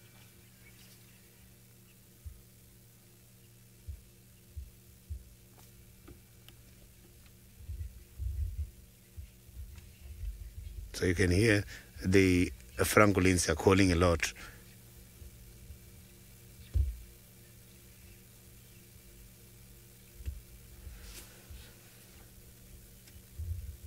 But there's no sign of the hyenas at the moment. So now let's cross over to Brand and hear more about the wild dogs. Yes, we're discussing my favourite dogs, and Sydney's just heard them calling. Now, wild dogs used to be incredibly well spread throughout Africa, and I managed to find a current distribution map of where wild dogs are thought to be at the moment. So they have declined from most of their range. So you can see that is the areas where wild dogs are currently thought to occur. These northern populations here are under serious threat, and every now and then a random dog appears somewhere. Congo had one recently. Angola at the moment, I think there are actually quite a few dogs in this southern area here. However, there's just no data and there's a lot of landmines. But that area is slowly opening up. It is ideal wild dog country. And I think the population from the Botswana, western Zambia, and northern Caprivi and Namibia is definitely in that area. But the largest population of wild dogs is here, this population here in southern Tanzania around the Selous Game Reserve. And one day I would love to get up to here, because I think this area in particular in the south of Sudan might hold some very big, very healthy wild dog populations. I think the civil war might have let them survive, and they've got a lot of prey species there. Now, the historical... oh no, there we go. So we've got a map now as well of where wild... Oh, where's it gone now? The map has disappeared. Here we go. This is the previous distribution of wild dogs, about 100 years ago. Look at that. Isn't that incredible? And that's in 100 years. And strangely enough, areas that are considered, incredible wildlife areas now. So in Uganda and Rwanda, where there used to be lots of dogs, they were completely expatriated. There were extermination protocols going well into the 1970s, run by national parks, where wild dogs were shot on site, and coupled with the massive increase of human population, these ranges have become really, really fragmented, which is a problem for genetic diversity. And the other problem is, of course, the domestic dog rabies and distemper, the diseases that are passed on from the domestic dogs. So it is a very big problem. However, wild dogs have a few success stories, that being northern Botswana, southern Tanzania, and certain other areas, the Kafue in Zambia. The Ruangwa population's coming on quite nicely as well in Zambia. Also, I think Mozambique's probably got more dogs than we think, and we just don't have the information. There's been a very successful reintroduction of wild dogs to Gorongosa National Park, and they seem to be doing splendidly well there. Roshni was wondering where's the highest density of wild dogs. Well, Roshni, that would be in the Selous Game Reserve in southern Tanzania, and there's about just under 1,000 dogs. So the single largest population of dogs is in that area. Now, there's estimated between 5,000 and 6,000 on the upside of how many dogs. That's taking to the fact that there might be some dogs left might be some semi-healthy populations left in places like South Sudan, Western Sahara, Chad, and places like that haven't been discovered yet, or have been. The information is very, very thin coming out of these areas. Central African Republic, Chinko area is another area where there could be a population of dogs that might be able to bounce back. Cameroon's got some dogs, but again very threatened, and there's not many other populations close by. So yeah, the biggest single population is the Selous, followed by the northern Botswana, northern Namibia, western Zambia complex. It crosses a much bigger area, and there's about 1,500 or 1,600 dogs. Romit's asking how many known packs in the Mara. As far as I know, 3, but 2 of those are Serengeti packs, so 1 that stays in Kenya. So along the Serengeti's got a healthier wild dog population than the Mara itself. Of course, the Serengeti's much bigger. But the problem is, specifically with the dogs in East Africa, and particularly the Mara Serengeti ecosystems in Ngorongoro. Ngorongoro used to have an incredible wild dog population, but again wiped out by disease. And of course, you've got the Maasai, who have been there for many thousands of years, and obviously their numbers have increased, and they're not as mobile. So the Maasai were pastoralists that used to move with grazing, and their dogs used to travel with them. Now they have set down roots, and their dogs are not being preyed on by leopards and stuff as often. So you've got bigger domestic dog populations, and they're sedimentary, and they don't go, and quite often they're not treated with the correct veterinary jabs for distemper and rabies. So you've got a lot more domestic dogs around those areas. So the chances of wild dogs coming into contact with a dog that's got distemper or rabies is much, much, much higher. Mara, more distemper than rabies. That wet climate, you get less rabies. Rabies seems to be more confined to drier areas. But yes, it is a big, big problem.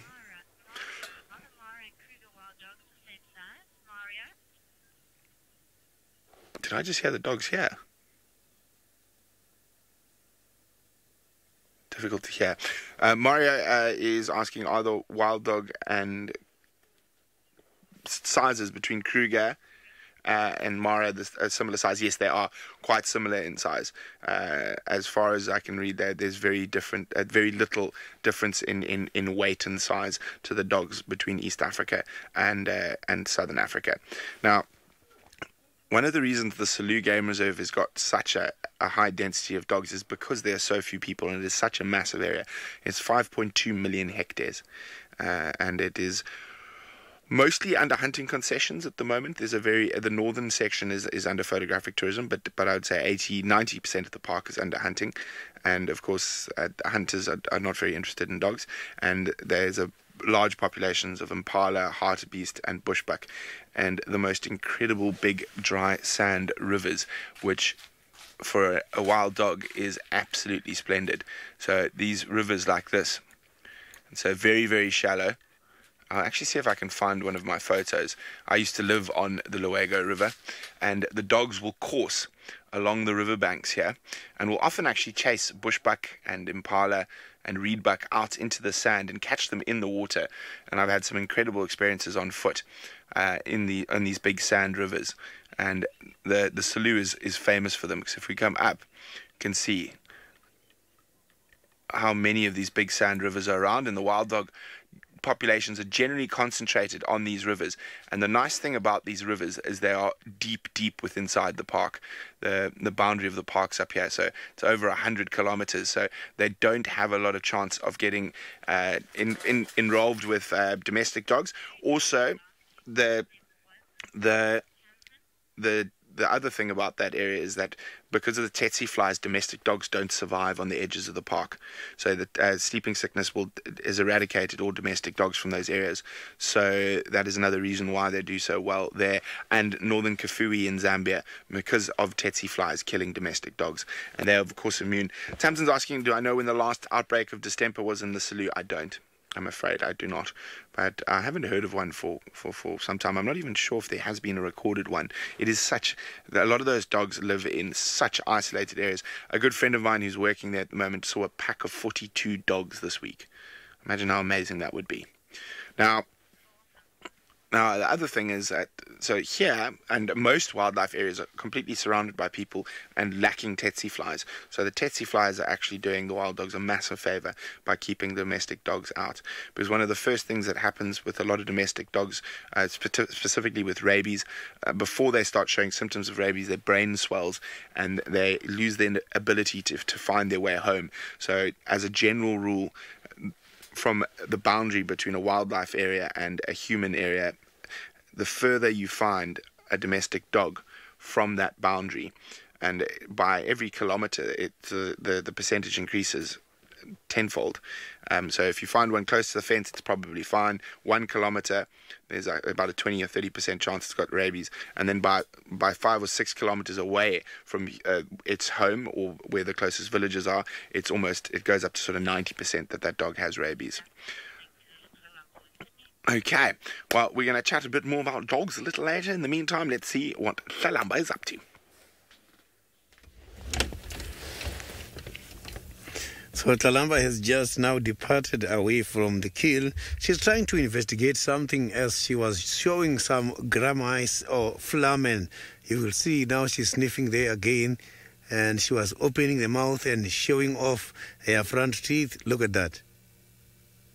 You can see that she is trying to investigate something here. I'm not too sure what she's trying to do, but after doing that grammais, she's going to know what she's looking for. Because when she's opening the mouth, she's taking the information from the air particles to the roof of the mouth, where there is a special organ called the Jacobson organ. Jacobson organ will take that information to the olfactory nerve, which is connected to the hypothalamus. That is the brain which is going to inform Tlalamba about what she's looking for, if the results are good or bad.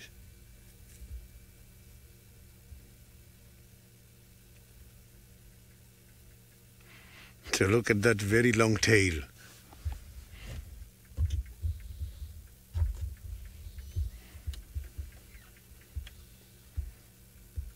So my apologies for the pole. We have got the roof this afternoon because it was drizzling just shortly before we left. I'm just going to reverse and improve the sighting now.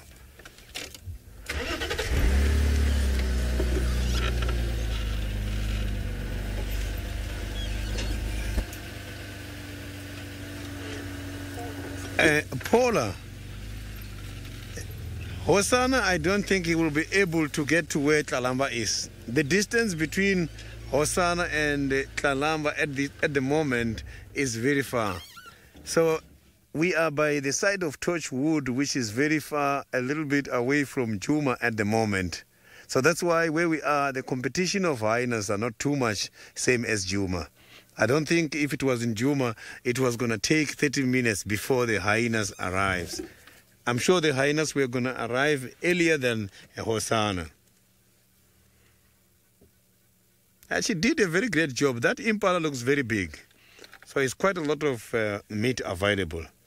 If no one comes to interfere with, look at that, now she's talking something again. She's moving forward, moving, so I can see that she's talking something. Look at that. She wants to do something again. Look at that. Look at that.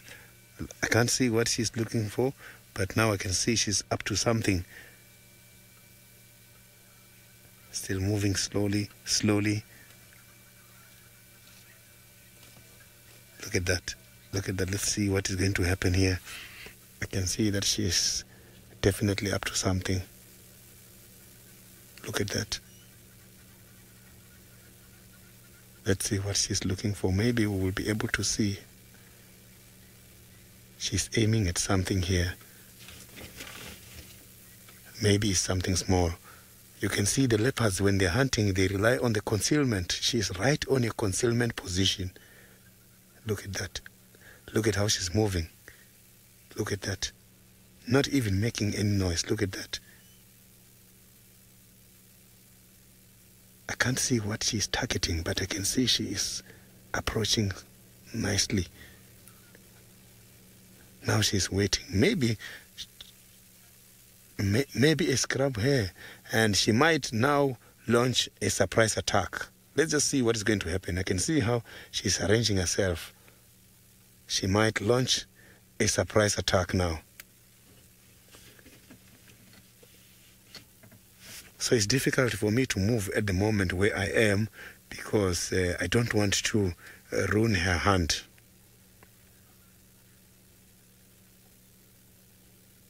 Maybe she's looking for something very small. Look at that movement. You can see she might jump at any time.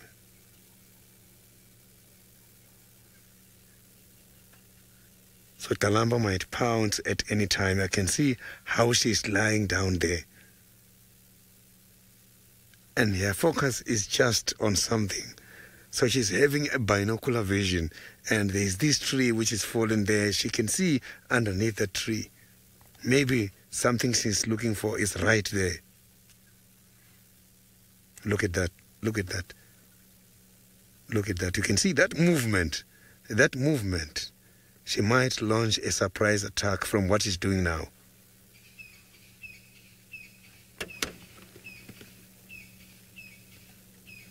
So I'm trying to check what she is targeting, but it's difficult for me to see there.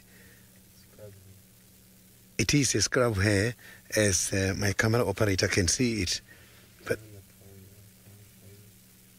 so there is a scrub hare she's targeting. Let's see if she's going to get it. Look at that. Let's see if she's going to get it.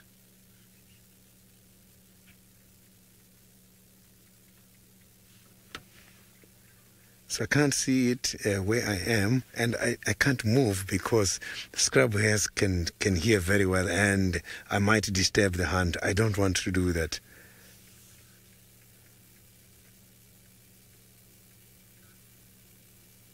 You can see that she is so patient.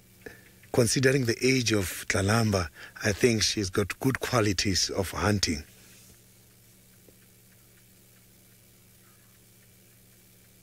So she's so patient and passionate on hunting. The fact that she's got something big at the moment doesn't matter. She wants to improve her skills.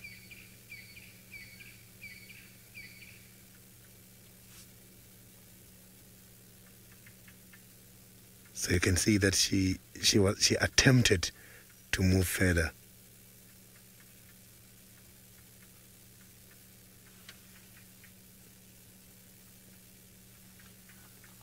So only the ears are moving, but the coloring is camouflaged. Look at that, look at that. She's even careful of the dry branches. Look at that. How is he going to jump there? Look at that. She might jump at any time. You can see she's preparing to jump now. Look at that. She nearly jumped now.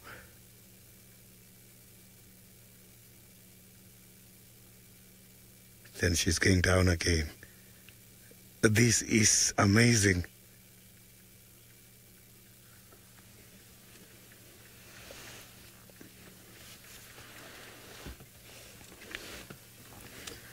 A very, very good afternoon and welcome to the special broadcast. I am Sydney from Niconico, live from the western side of the Greater Kruger National Park, Sabi Sands, Juma Game Reserve. With me here is a small cat called Talamba.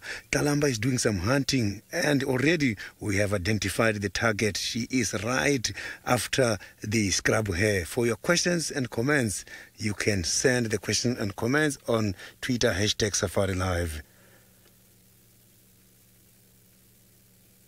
So let's see what this small cat is going to do. This cat has just caught a very big impala just now. And now she wants to catch something again. Look, that cat looks very flat. There is the scrub hare. I can see the scrub hare at the moment. Look at that. You see the scrub hare is right there. The scrub hare managed to see the leopard. You can see how that scrub hare ran. The scrub hare was so nice and close. That was too near.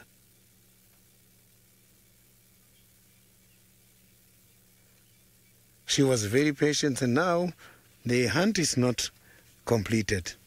I can see that Talamba is still looking at that scrub hare, still believing that the scrub hare is not seeing her. She doesn't want to move.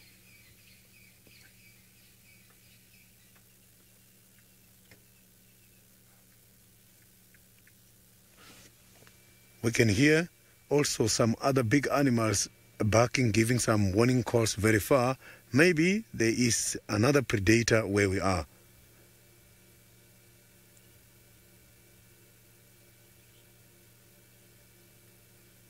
So the scrub hares are the right size for Talamba to take because she can be able to disappear with them up by the trees.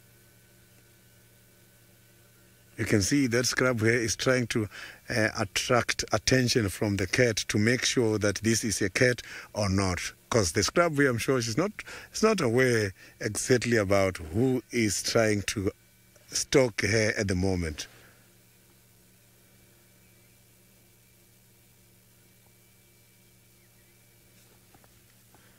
So you can see that scrub hare has got very big eyes. So those eyes gives them a very wide vision. So this scrub hare nearly got caught by Talamba. Philip, the predators like leopards, they don't have a special preference. They just take anything coming. Any kind of prey presenting him or herself, you will see him taken. That is what the cats such as leopards do.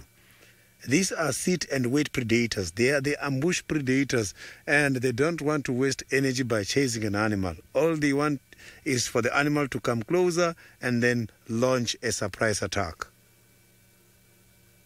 You can see now she is again stalking the animal coming back. I can see now she is coming back. She's still stalking the same animal. Oh, the scrub hare decided to run away now, much further. So the scrub hare is aware of what is happening here at the moment. And now I can see that cat is going around the trees. Talamba is getting very clever. Look at that. It's now going around the trees in order to stalk from behind.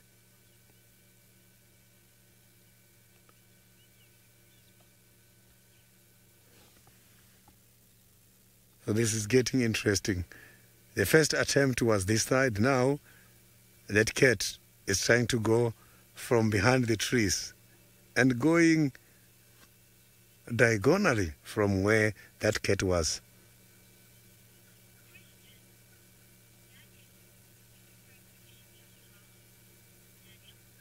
Daniel, the scrub hares don't really give off the alarm calls, but they do give the distress calls. When the scrub hare is caught by a predator, they do produce a very distress sound. I can see now that cat is coming back. Look at that. You can see that he's coming back, the scrub hare decided to go much further. I'm sure now he's going to give up. Now, the chances of him taking down that scrub hare, they are not there anymore. That one I can guarantee. So the scrub here is very wary about the predation activities taking place here. And thank you very, very much for all your questions and comments. This brings us to the end of our lovely special broadcast.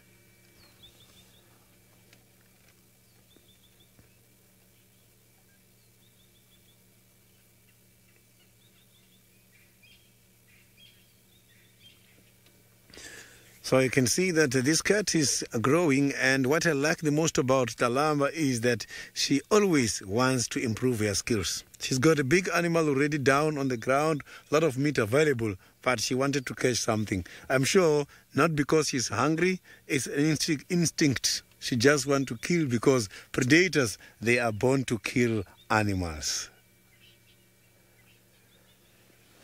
So we're just going to pull further now to try and get much closer so that we can improve the sighting, because the sighting got disappeared to the other side at the moment. So now let's go back to Tristan. Well, you are back with us. You haven't seen us for a little bit because we've been doing all kinds of non-live things that we've needed to get accomplished. And so also there's been a couple other vehicles that have wanted to come to Hosanna, and we can't really get in there with the roof and them. So what we're going to do is we're going to leave little Hosanna. He's up in the tree still feeding away, and I want to go and watch our little Egyptian goose friends and the little chicks and see what they're up to. Now, I was talking to some of the landowners that were actually here after we left this morning, and they said that he's been chasing those Egyptian geese chicks he chased them for about an hour this morning as well. So he's being very naughty today, and he's now chased them again. And so I'm pretty sure he's going to try his luck once more if he goes down for water a little bit later. Maybe he's waiting for it to get a bit darker before he heads there. But I thought it would be nice just to go and sit here, and we'll watch the antics of the saddle-billed storks as we give everybody else a bit of a chance to go and watch Hosanna. We can't hog him for ourselves all the time. Even though it's my birthday and I want to, we can't really. So we're going to try and have a little look. Where have the Egyptian geese chicks gone? The Egyptian geese are gone. It's interesting. Now, you know that the thing is, they're on the great migration to the Juma Pan like they've done once before. I wonder, maybe. Either way, we'll watch the saddle-billed storks for a while. You know, the thing is saddle-billed storks can also be quite dangerous to those little Egyptian geese chicks. If they can isolate one, they will probably kill them and eat them. And saddle-billed storks are quite ferocious predators when it comes to getting all kinds of things. I mean, they prefer, obviously, frogs and terrapins and fish, but you will see them sometimes go after even those little things. Those poor Egyptian geese chicks get absolutely hammered by everything. It's a wonder that there's so many of them around.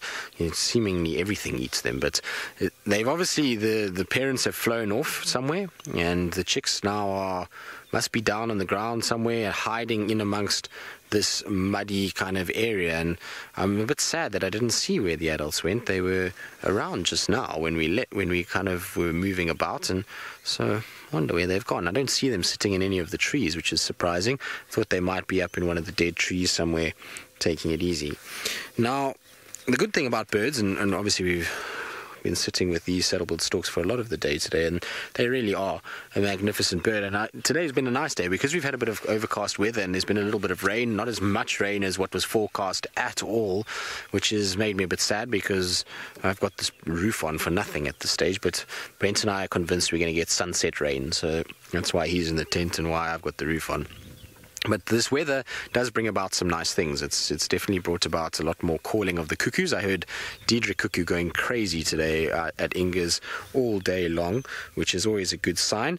And my brother, who's actually down in the Kruger at the moment, he's in the southern part of the Kruger, said he's seen pretty much all the cuckoos at the moment. The only one he hasn't seen is the emerald cuckoo and the classes, but he's heard the classes calling. So he says that most of them are around down south. He's seen Jacobin and Valence, thick-billed, the great spotted, and various others as well that we get out here. So most of them are around, which is good news, and hopefully they will arrive here shortly. But these birds are spectacular, aren't they? I know we've seen a lot of them of late, but I just find them absolutely beautiful birds. And dare I say it, I like the female's eye better. Her kind of yellow ring that she's got just makes it kind of pop a little bit more against that dark black, and you kind of get a lot more kind of colour in her sort of head with that yellow eye than what the males do. I know the males have got little yellow wattles, but I think that yellow eye colour is quite nice. Wonder why the female has a different eye colour. I'm interested to know why she does. I'm sure there must be a specific reason. Maybe Brenty knows why the female's got a different eye colour. And obviously, there's dimorphism.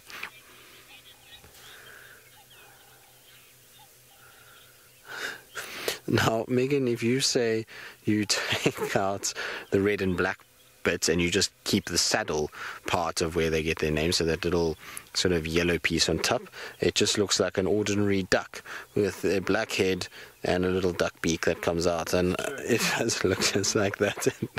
It looks like a duck beak that's the bottom part is fallen off, and somebody has shoved a massive ice cream cone in its face, and now it's stuck. Yes, a duck with an umbrella jammed in its throat is... It's ridiculous, but it does look a bit like that. Oh, that's a big yawn. It must be a scary thing to be a frog, seeing that as your last thing, is this massive red beak coming at you. Something like the zombie apocalypse, I would imagine, when that thing comes stabbing down towards you. It must be horrible. Can you imagine if there was something the equivalent size of a saddleboard stalk to a frog, to us, and it had this big beak and it pecked at us? How horrible that would be. It was stuff of nightmares, I would imagine. And luckily we don't have that, to be honest. It would be very, very nice not to be picked at by a massive giant bird. I'm pretty sure Brent would find it quite scary. Brent always says these kind of things can be a little on the scary side. Now, Seb, can you just check on the edge of the water there? It looks like... Hillary, you say you can't unsee the umbrella. Well, neither of us, I think all of us have got the umbrella now permanently fixed into our minds, and I agree with you, it's quite tricky now not seeing it. Now, sorry, I was saying to Seb, if you can just check on the edge of the water part, there's a little lapwing that's moving around, and I just want to see if it's a juvenile blacksmith. So straight in from where you are pretty much, Seb. There we go. Yes, it is a little juvenile blacksmith lapwing that's bouncing around. You can still see it doesn't have its adult feathers just yet, or its adult plumage, but cute little thing, isn't it? So it's one of Scoobert's relatives.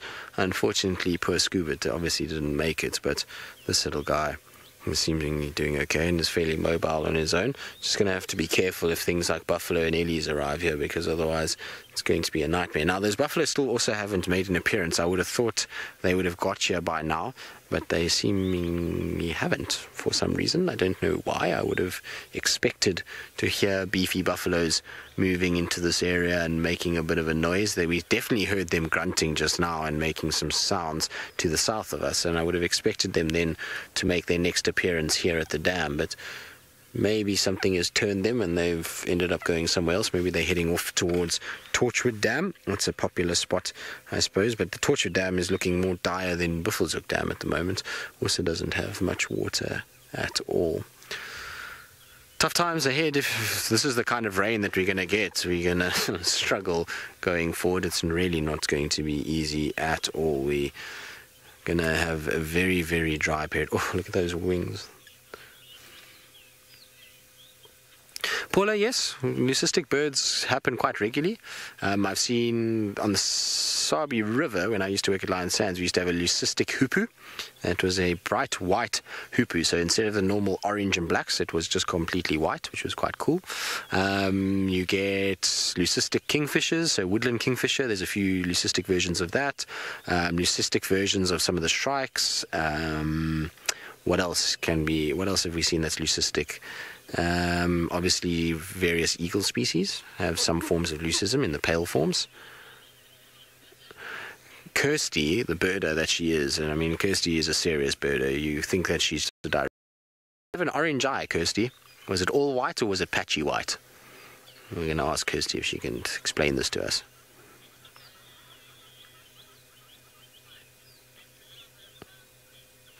White with brown specks. Were they brown arrows, Kirst, or was it just white? And also, where did you see this leucistic arrow-marked babbler?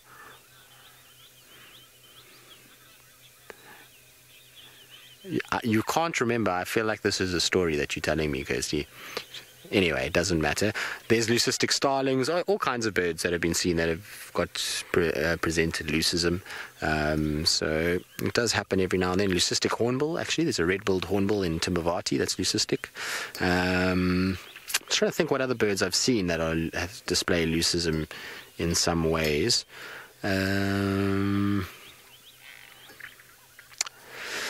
Can't think of any others. I'm pretty sure Brent will rattle off a list as well. There's a lot of birds though. I can promise you that there has been many that have been seen that are leucistic, and it makes them quite tricky to identify in some of the birds, particularly things like the shrikes. They can be quite tough.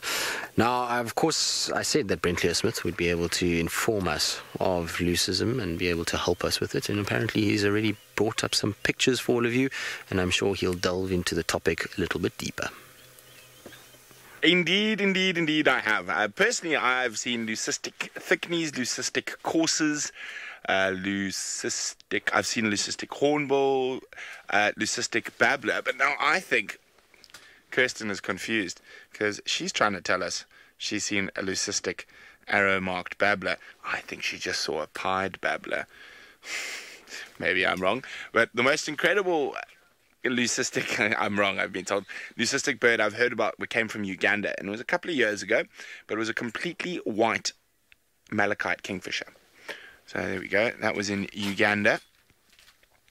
Look at that. Incredible, a completely white a completely white kingfisher.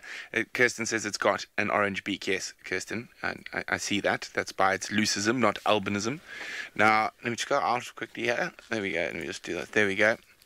There's this leucistic with a normal adult next to it. Is that incredible? Absolutely incredible. And then one of the more common leucistic birds, for some reason, I've seen a lot of leucistic, that's not a very good picture, leucistic thickneys, there we go. Leucistic thickneys, leucistic courses as well. We used to see quite a lot of them in the Kruger, near Satara. So those seem to be the more common. Now, of course, albinism, let me see if there must be, everyone gets confused, and there will always be a picture of a proper albino when you look for leucism. And I think starlings probably. I saw a picture of a, where was it? Let's just go back one. A proper leucistic starling. I mean a proper albino starling. And I can't find it now, of course. Of course I can't find it now that I want to show it to you. But of course, so what will happen is you won't have that. So the eye color will be pink or red, and yeah, it is. Those birds don't normally survive too long outside of captivity, and the pure albinos, because they just don't survive very long. Chris is wondering, do those birds have troubles finding mates? Oh, hello. Hello. And I will just... Oh, I can't find... There we go. Look at that. That is an albino starling. That's the picture I was looking for. Look at that. You can see the pink eye color. And they are very, very badly affected by the sun and damaged. But I heard a little noise outside. And we've got a visitor at the tent. It is not Jamie, although I could use a cup of tea if anyone's listening. Kirsten says no one's listening. Hi, little guy. So here we go.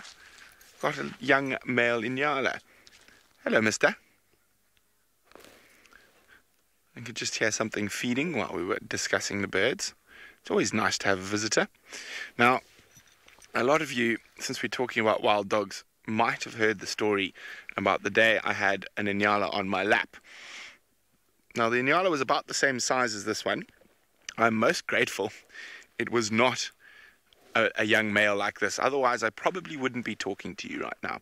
So it happened, actually, if we come just over here, Senzo, and we look past the Inyala, it happened right on that little road there, just past where the Inyala is. And it had been raining, and we'd actually been following the wild dogs in the morning. And Jamie had a morning off, so she was having a sleep in. And it was raining hard enough that we had to actually cancel the drive. I don't think we even had the tent back then. That's how far back it was.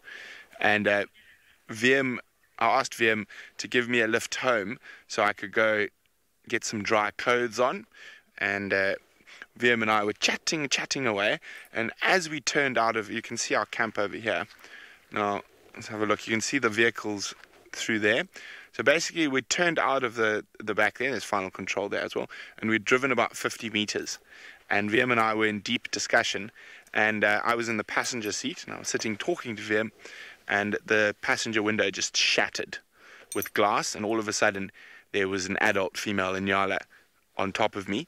And she was facing towards me. So she was kicking me with her feet. And she gave me a few good whacks on the head and stuff. And I tried to open the door to go out, but obviously the impact of her hitting had damaged the door, so it wasn't opening. So I can't even remember. I definitely shouted, "Ah!" and I was trying to wrestle with this Inyala. I told Wiem to get out the car, and then when I realized I couldn't get out of the car, I turned the Inyala around, and basically I'm going to sit down so to finish the story. And basically I turned the Inyala around and had the Inyala sitting on my lap, and I had it around the belly like this with its legs facing out. She did manage to headbutt me. That's why I'm saying if it had been a young male like that, I probably wouldn't be talking to you now, because that force would have probably punctured my skull. So I was very lucky. And Wiem just says afterwards he remembers when he turned around to try to help me because he'd got out of the car and realized I couldn't get out of the car, looking at me, and he said it looked like I had a really big dog on my lap. I was holding the Inyala like this.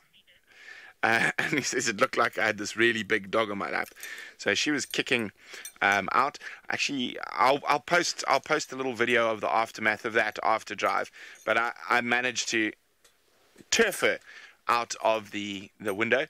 And I was quite concussed because then I phoned Jamie and she couldn't even understand. I said blood, bleeding, I had lots of glass stuck in my body from where the window shattered. But anyway, we'll talk about, I'll put the video up after drive and you guys can rewatch it. I'll reshare it. In the meantime, let's go back to Tristan and the goose family of Buffelshoek Dam. Hyenas. Yes, we are with the goose family. Look at the little cuties that managed to escape death today. Somehow, some way. I'm not sure how they managed to get it right, but they did. They've managed to escape certain doom. And look at how cute they are. Hello, little ones. They're super fluffy, aren't they? Now, very nice. There's hyenas that are fighting with one another, but I can't hear exactly where.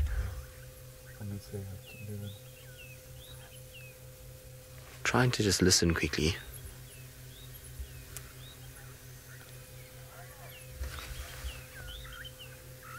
Somewhere on our left-hand side, Seb, there's hyenas fighting with one another.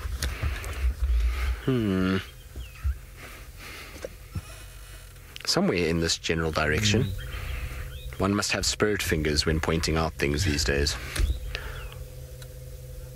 No, I can't hear anything further. Right, now that brings us talking about spirit fingers. Well, today obviously I've had many messages and many things, but actually there was a revelation that came through today, and I'm going to play it for you, and you'll have to listen very carefully to all of it. It's a bit windy and my phone is not very good without a speaker, and so I'm going to hold it up to my mic, and you're all going to have to listen very, very carefully about what was said and how it was all done, because some answers to many of the questions that some of you might have had about one of our staff members who recently decided to leave and go somewhere else will be answered. And so I'm going to play this note. I think, Seb, let's put it on the Egyptian geese so I don't look like a fool with a phone held up to my head for the next few minutes, or few seconds, should I say. It's not a few minutes. But here we go. Too late, you say. Chris, you have to be nice to me. It's my birthday today. Don't be ugly. But anyway, okay, here we go. Is everyone ready? Now, I'm going to try and put it as it's... Happy, happy birthday, happy, happy, happy, happy birthday to you. I've actually left Wild Earth because I'm going to become a singer. So I just thought I'd demonstrate for you. So there we go. You've all heard it. Taylor McCurdy didn't want to tell everybody what was really going on, but she's left to become a singer. Oh, there goes the saddlebird stork. Look at that wingspan. Isn't that amazing? You can hear the Egyptian geese are not loving the saddlebird stork flying away. Well done, Seb, with the roof. That is not easy. Very well done. Pretty sure they're off to Gowrie Cutline to go land on the big dead tree there that they often sleep at, and off they go. Both of them have taken off and disappeared. But getting back to Taylor, yes, she's apparently becoming a singer. She actually told me that she was headhunted in Zambia, and that's really why she's there. She's not there to go and do guiding stuff. She's actually going to go be a singer. They said that she does a really good cabaret and that she's great at lodges, and so she's going to be hired for that. And then her big break is coming, apparently. She's been told that she's going to get a big break, and she's going to be the next big hit that's going to come out. Some say she was likened to Marilyn Monroe with her Happy Birthday, Mr. President song. Not quite sure. I think Taylor's got a different vibe to her, and it's going to be interesting to see whether or not her... Exactly. She is exactly that, Kirsty. She is the kind of, you know, the next big thing in our generation, and she's going to just change the way. Elisa, well, not to say anything, but, you know, there's actually a court case going on. Taylor McCurdy is very upset because, you know, Taylor Swift stole her name and became famous off her reputation, and so she's a bit on the bleak side about it. But I believe Taylor's got a court case going, and that's going to be interesting to see how that plays out. But yes, I mean, Taylor Swift McCurdy, Taylor McCurdy Swift, which one would it go be? I think Swift McCurdy sounds funny, or Taylor Swift McMuddy, or McMuddy Swift. Not sure. Anyway, it doesn't matter. But yes, that is Taylor. That she is now a fully fledged musician and artist, and you guys should go and give her a little bit of send her a couple messages and ask her about when her album releases. Taylor, full of talent, McCurdy, that's another nickname that she does have. You're right, Kirsty. But I think everyone should ask when the album is going to be due, and if she can maybe leak another song off her album at some point, because she's sitting up in Zambia, and she's trying to find some new lyrics for a new album. And so that's exactly what she's doing, Kirsty, is a Christmas album.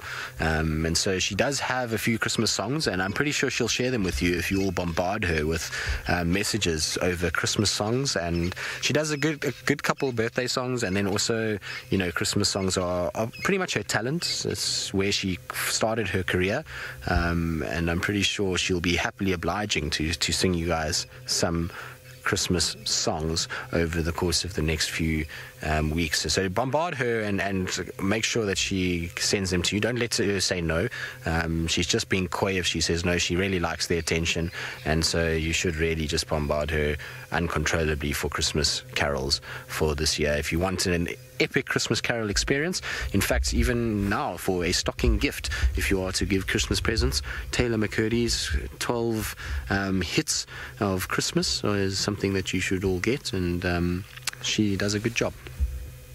Right, enough nonsense about all of these kind of things. Seb, I'm not going to make you film the Egyptian geese much longer, because I can see Seb has done all he can from this distance of Egyptian geese. So I'm going to turn us around and go back to Hosanna and see what he's up to. I was hoping he would come out of the tree by now and come down for a evening drink, but so far still eating.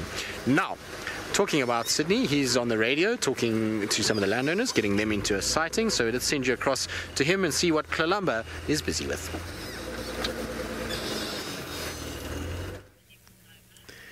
So Kalamba is now looking at her kill, and the other thing is that I have just heard hyenas calling from different directions on the past 15 minutes. So the chances of the hyenas to arrive here, they are very high at the moment.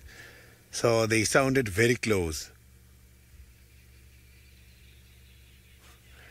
So she's just now observing her kill, which is about maybe 60, 70 meters away from where she is. It's a good thing that she is far, for in case if any of these big dangerous predators arrive here.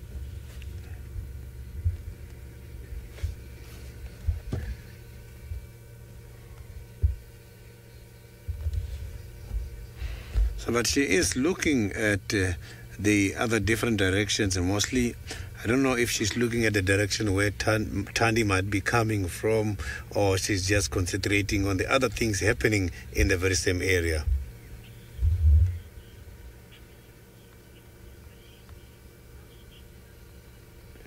Rashni, I didn't copy your question very well.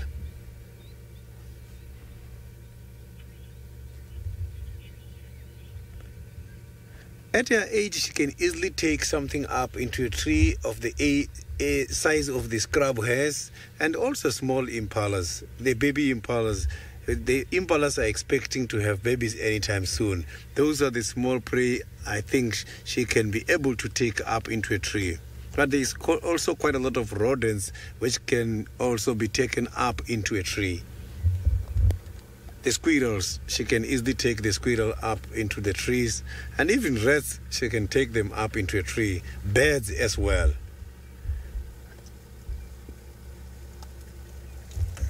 But that impala, I can promise you, she is too small to take that animal up into a tree. Not long time ago, we saw Hosana also battling with one of the kill, which was caught by Umfokazi. It was a big impala. For Hosana to rearrange it by the tree, it was difficult. So imagine this cat, small cat, who caught that very big impala, trying to take up into a very big tree. That is highly impossible.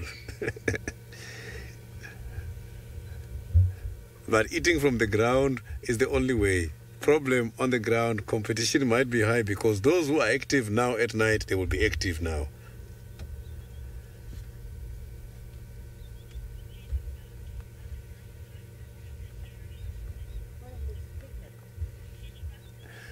Geneva, the other antelopes, when they pick up the scent of the carcass, got to distance themselves away, because they know it means there's something else that happened and the predators might be in the area.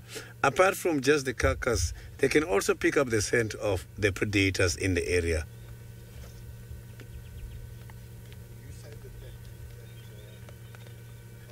So now let's quickly go to Tristan with Hosana.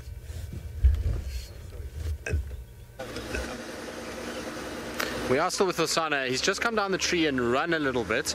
So I'm going to try and just quickly reposition. Now, the reason he ran is because he's a dummy and a hyena was there, and he just, I don't know, for some reason decided to run, which caused the hyena to chase him even further. If he had just sat still, the hyena probably would have left him alone. He wouldn't have had to worry too much. But let's try and get in here and try and get back towards where he is without destroying Rusty once again. Now, I'm hoping he doesn't walk towards the dam wall now, because probably that's what he's going to do in all likelihood. I'm going to get to here and then he's going to want to go to the dam wall side. But hopefully we can kind of just slide our way through here and get ourselves into a nice position. There's the hyena there. Where did Hosana end up, Seb? I just saw him run. I didn't see exactly where he ended up. So we're going to try and figure out. I think he just went. No, he went across the drainage. He kind of just jumped over and then went and plonked his bottom on the ground. Did this hyena chase him further? It looks like it. Hosana, where did you go? He was definitely right. Oh, there he is. I think if we just go straight in here, Seb, we'll be able to see him. I think it was Hart that chased him. Oh, that's a stump. There we go. That's okay, we can go through that.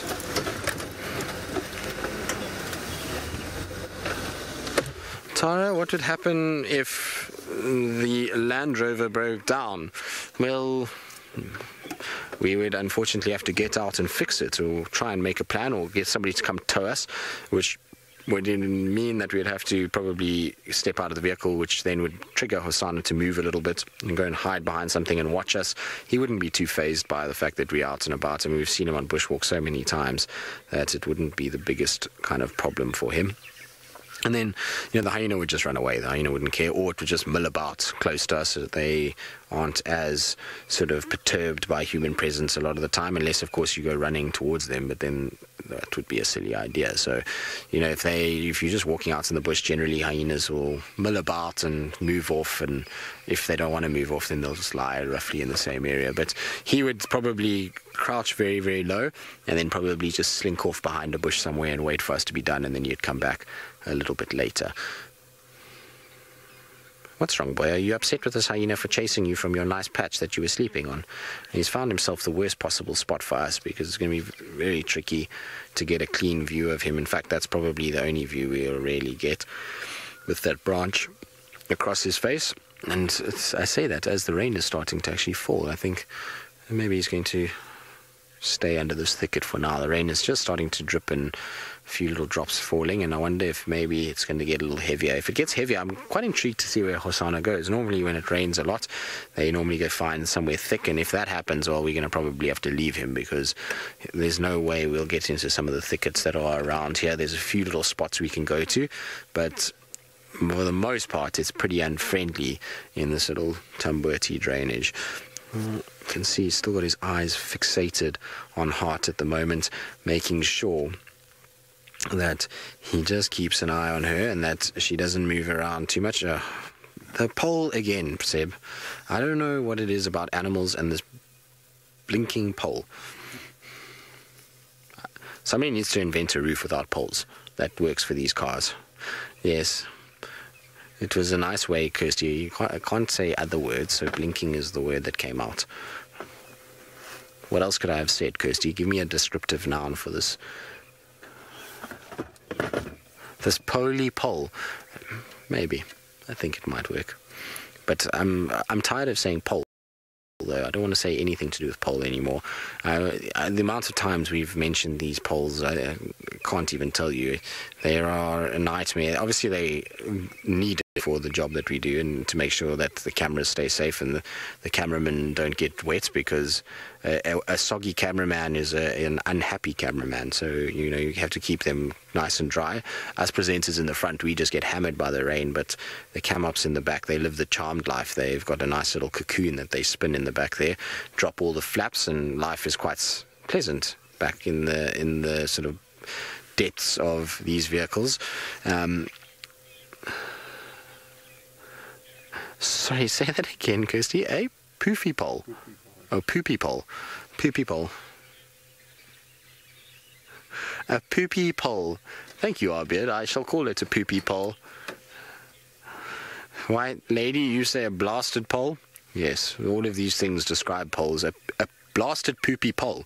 How about that? We'll combine them to make it. This could actually be one of those word games where the next person's got to come up with another word, and we can see how bad the broken telephone gets by the end of it, or who's got the worst memory. April, obstruction to happiness. Yes. A massive obstruction. In fact, a colossal obstruction to happiness is a pole.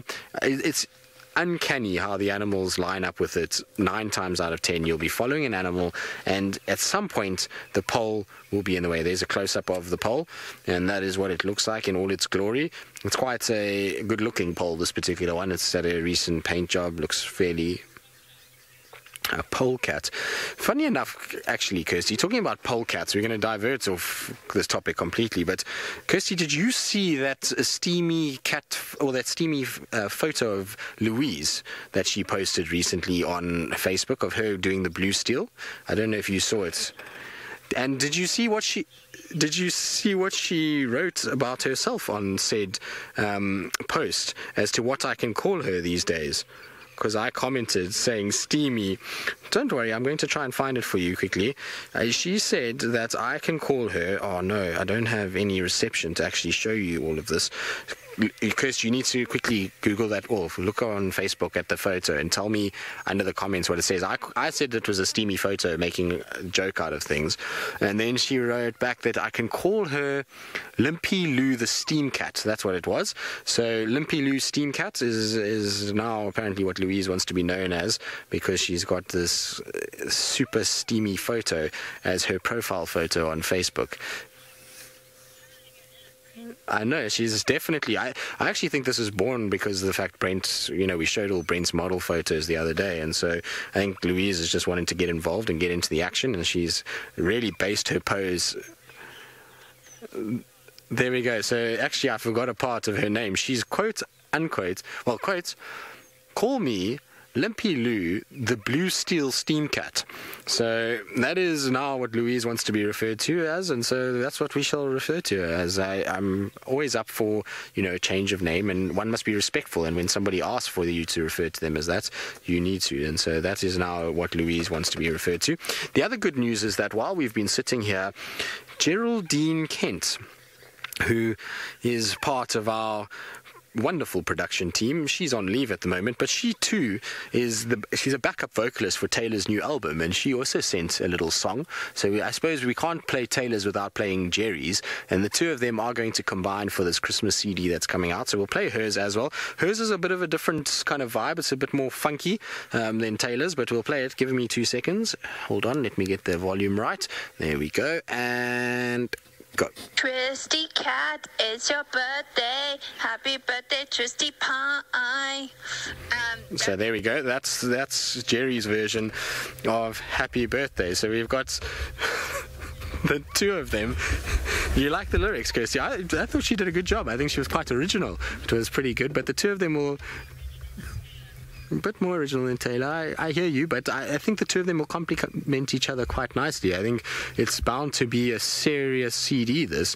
In some ways, we might liken it to the Four Tenors doing a Christmas special, except that we've got the two songbirds of Wild Earth doing it. And so... talent, I tell you. They're not just production and guide talent, they are, well, song talent too, and both of them, are pursuing it in depth, and Jerry, while she's doing it part-time, obviously Taylor is committed to this full-time, and hopefully Taylor is going to be very successful, but with Jerry's backing, I think the two of them are really going to nail it and come up with a real winner in their form of their album, so we'll just see how it goes. They're both going to kill me, I'm pretty sure of this. Anyway, Hosan is sleeping. He's bored of this conversation of singing and all kinds of other things, and so while he has a nap, let's send you back across to Sydney and Kalamba. So Hosanna is sleeping because he is well experienced when it comes to the kill and looking after the kills. So now here I have got Kalamba, who just got this very big impala. First time to take down such a big animal. And Kalamba is not wanting to sleep. What Kalamba is doing at the moment is looking at what is going to happen on her kill. It is drizzling at the moment as well, but she's not even worried about the rain.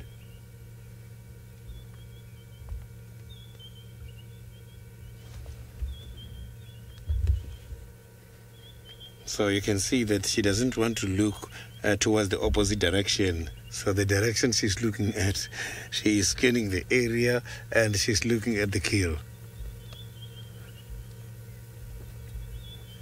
So the competition is very high at the moment. And considering her age, I think she's not going to be able to engage with any of the competitors when there is a kill like this. Maybe Kalamba has got that kind of an idea. That's why she opted again to have a scrub hair. Maybe she wanted to have a scrub hair because she knows very well that the fact that she couldn't manage to take that impala up into a hiding place, chances of losing it are very high. Maybe she was considering a scrub hair as an alternative option to avoid this kind of competition. Taking down such a big prey shows that it's a clever animal.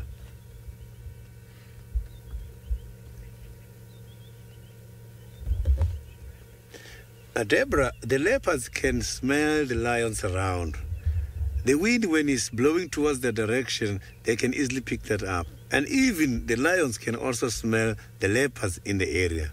My first game drive here in Juma, I met the 3 avoca males, and the 3 avoca males were trying to ambush the leopards.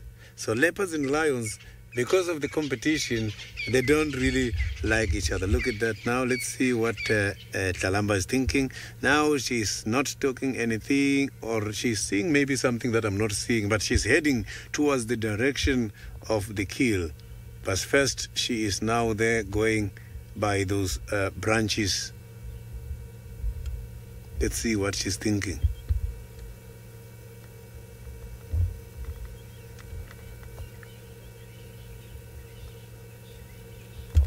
Look at that. So now I'm just going to drive around and see what she's seeing. We might miss some actions taking place behind us because these cats can see very well, can smell very well. Maybe she's just smelled something or she's seeing something behind me. So let me try and reverse here so that we can see if there is anything coming.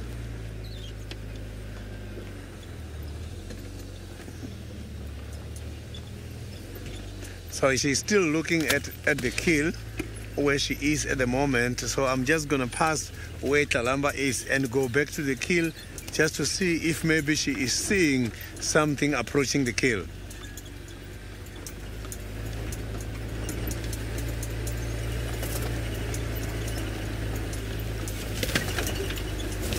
No one is at the kill at the moment.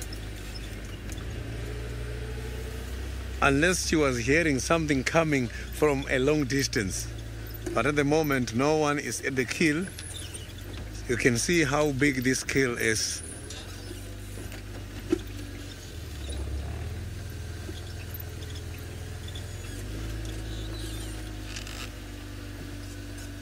So you can see how big that impala is like there.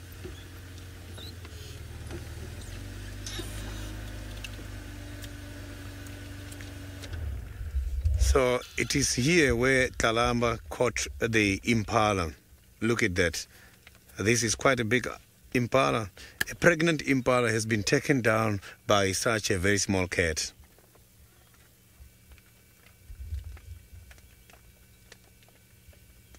So I'm trying to check around here to see what she was trying to spot from that side. But I'm not seeing anything. But like I said, they can see and they can hear way much better than I do. Maybe something is going to present itself. So let me just quickly go back again and see what she's looking at. So I want to use her for orientation and navigation.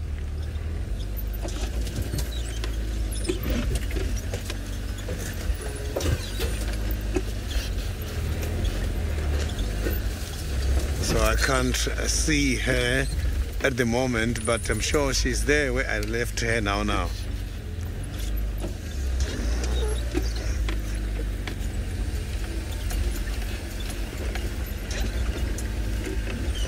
So she just got to disappear somewhere here. I can see her from here now. So we're going to have a sighting again.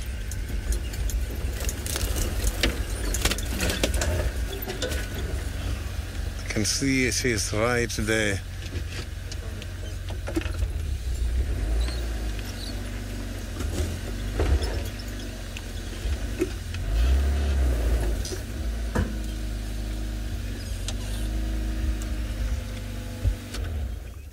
So I can see that this cat is just lying down there, scanning this direction. So she's looking at the carcass where she is at the moment.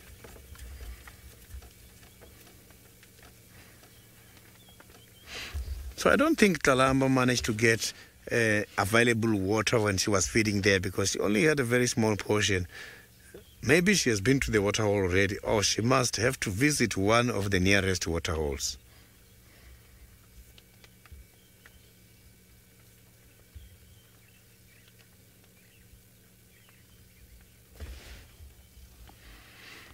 So it is interesting seeing. So she got to be very careful indeed because it is getting dark at the moment. But at the same time, it is lovely seeing this cat enjoying independence.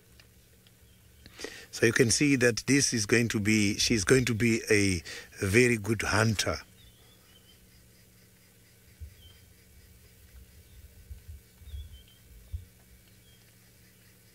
She's powerful already. So now let's go to Tristan, who's got the buffalo head.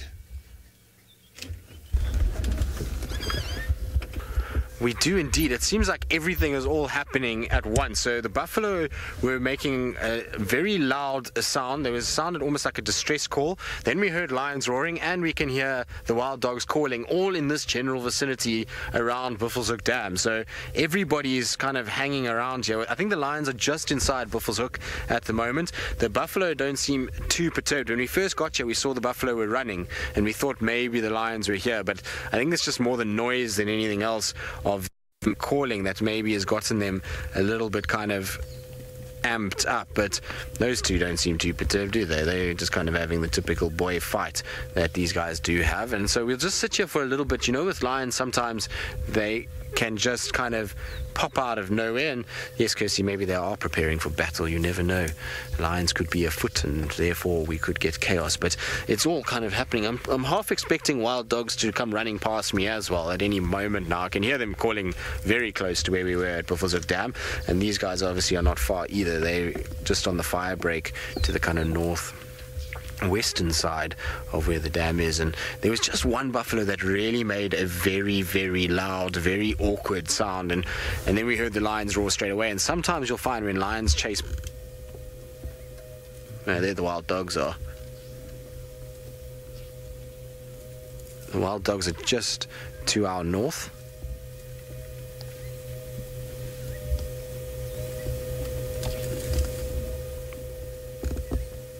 So very, very close. They're not far at all. They'll maybe pop out just now. Maybe they've just run around these buffalo.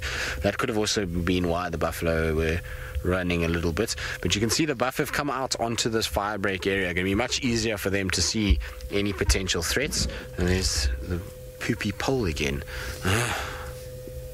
What did we say? Obstruction to happiness.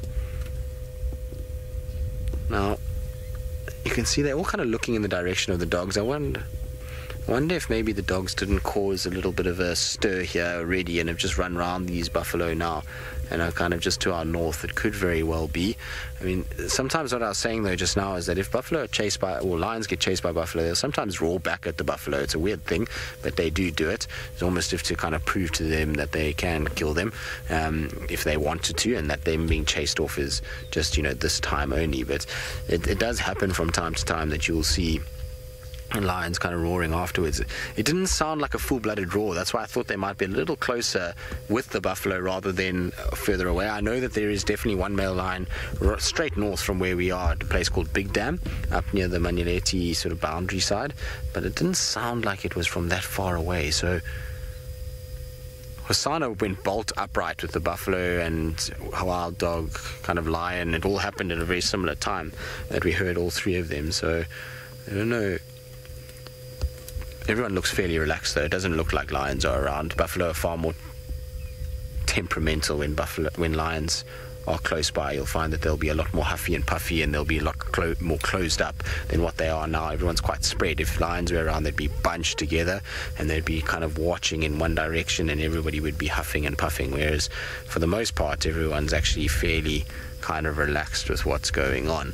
But what's interesting is they went into Buffelshoek and they've done an about turn and come straight back to the fire break. So I don't know, whatever it is that is disrupted them, they are not that happy about. Anyway, we'll sit here for a little bit. Hosanna's kind of back at the dam. We'll go back there just now if nothing comes, but in the meantime, let's send you back across to Brent, who's discussing the animal that we're hearing the most this afternoon. Maybe the buffalo were bellowing for Tristan's birthday. Probably not, though. Sometimes I've had it before when buffalo have a little argument and a horn gets into an inappropriate spot, and it sounds like there's a lion on top of them, and I've rushed off. So that could have happened as well. And a buffalo horn in an inappropriate spot can be quite painful. Now, of course, we've been talking about the dogs, and I can just hear them when I stand outside the tent. Ooh, ooh, ooh, ooh. Now, an afternoon in the tent talking about wild dogs would not be complete without a bout of absolute cuteness, and that's wild dog puppies. So let's have a look. So there we go. This was one of Commander Bond's sighting, and these puppies are already quite old. and are mobile with the pack. We haven't been lucky enough yet to see really tiny wild dog puppies on Djuma or on Torchwood. There was a den many moons ago on Torchwood, and you can see a bit nervy, and it pays to be nervy because wild dog puppies are often killed by lions and leopards. But here we go, we've got an adult coming in. We might see some begging. Come on, beg. No, he's got some blood on the face. So one of the most important things in wild dog behavior is regurgitation. Now, regurgitation, there's James Henry. Yes, red jacket, blue hat. He is the least bush guy I know. Sorry, I lost myself there. James and his color coding. Anyway, well, let's talk about wild dog puppies. So, and regurgitation being so important, and it is very, very important, in terms, especially with those puppies. So the adults will regurgitate. Now, domestic dogs will regurgitate as well for their puppies, and other dog species, wolves and such, but it doesn't play as important role in their social hierarchy as it does with wild dogs. And wild dogs are the only member of the canid family that will regurgitate for adults. So if an adult has missed out on a food, it can beg and titter, and then it's sort of little nip around the lips and stuff to try encourage one of the others to regurgitate for it. Now, the wild dog social hierarchy is run by the alpha pair. So they're the only ones that will breed, the alpha pair, and you have very separate hierarchical structures for males and females. So the males will have your alpha, beta, gamma, delta, etc. going all the way down, and the same with the females. And those social structures are sorted out by the males amongst the males and the females amongst the females. Unlike other things like baboons and other creatures. Oh no, that's not a wild dog. That is a dove. But so unlike other creatures, like baboons, you can change your social, and hyenas, you can change your social hierarchy by making friends with someone higher and of different sexes. Wild dogs are very linear. The males sort out their hierarchy and the females sort out their hierarchy. Now, it is very rare, but well, not very rare, but highly uncommon for a beta female to give birth. So your alpha female will give birth every year. But when a beta female gives birth, about 75% of the time the alpha will kill those puppies. But there have been recorded cases, mostly in northern Botswana, in an area I know very well, on the western edge of the Okavango Delta, just off the Panhandle, called, I've forgotten the name of what it's called. I remember its concession number. I think it's NG37. But anyway, as the alpha, but later in the season, so quite late to what was normal, and you had puppies feeding puppies. So it is very rare, but it does happen from time to time. But normally the alpha female will eradicate a beta female's puppies if she gives birth, and the gamma female giving birth is just unheard of. I've only ever heard of that once. Okay. An excellent question from Point of Change, and it goes along with the beta and gamma females breeding. If only the alpha pair mate, does the other females not come to estrus? You are correct there. So the alpha female will suppress their estruses, and they only really come to estrus once a year. It's starting to rain. I can hear bigger drops falling, as Tristan and I thought. Sunset rain vibes, but. So very, very interesting that, yes. So that she will suppress the estrus in the other females. Now, that is how new packs are formed, when the lower order of both males and females will decide, especially when a pack gets big, so 20 plus or whatnot, you will have dispersals. It is normally 2, sometimes 3, very rarely more than that, sometimes even 1, but very rarely more than 3 will disperse away from their natal pack. And to form a new pack, they have to find females, or if it's males that have dispersed, they have to actually find other females that have dispersed to join together and to form a new pack. One of the most fascinating things when you get to watch the formings of a new pack, and from the research that's been done, you can almost tell how successful that pack is going to be within the first couple of weeks, about judging from how close they lie together. So if the new males and females lie on top of each other, touching each other all the time, there's about an 80% Now, those ones we saw this morning, I think, are searching for females. Those are boys. They've been a bit unlucky because they come from a pack that was completely annihilated by Canine Distemper and the Kruger, the Lower Sabi pack, if I remember correctly. And so they are actually looking for dispersal females to start forming a new pack. And that is probably why they are so vocal at the moment and running around woo calling.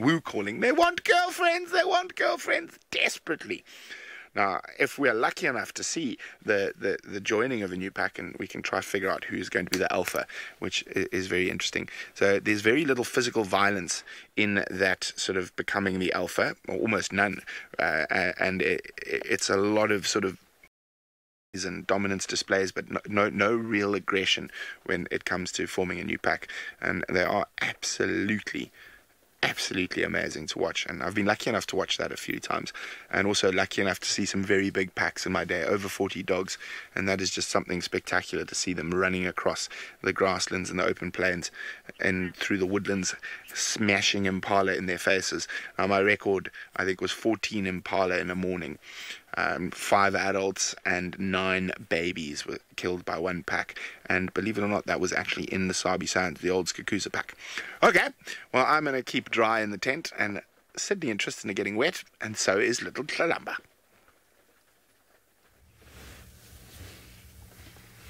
So Tlalamba now is having a nice time. She is now sleeping, but very inquisitive, and still try to catch the flies, as the young cats do.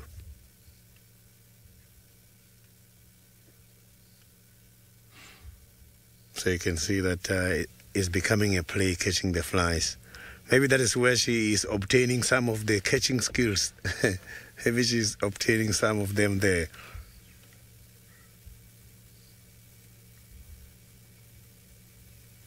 So it means she must have to clean the blood nicely around the mouth and the legs. Maybe that is what's attracting the...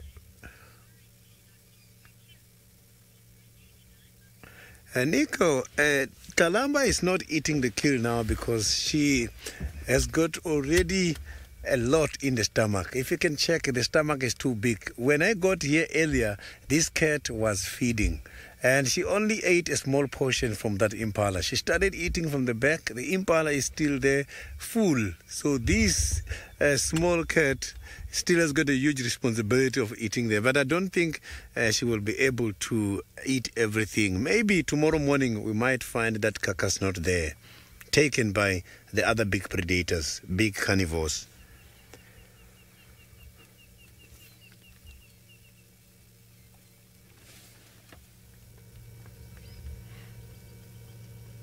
So she is now lying down very far away from the kill. Maybe this is for her own safety. She knows that the kill can attract some of the other dangerous animals.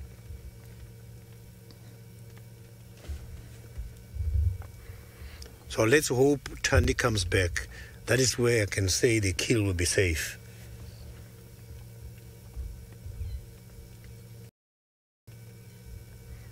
So the mouth is still very small. She was battling in order to get the meat. Small bones as well, she was battling with them. I saw that happening. But apart from all this, the kill is hers. She's still the best.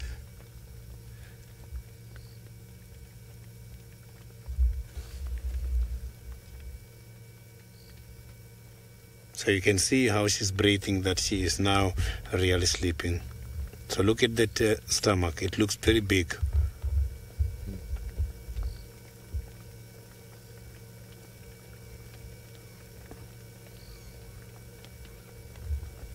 But if anything makes noise when she's sleeping like that, if you look at that ear, it's always moving. You see the ear is always moving, but this cat is sleeping.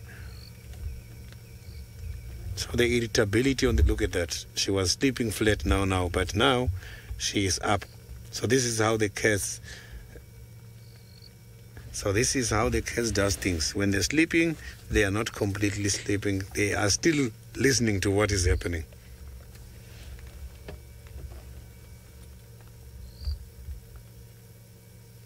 So we don't have to undermine them when listening like this.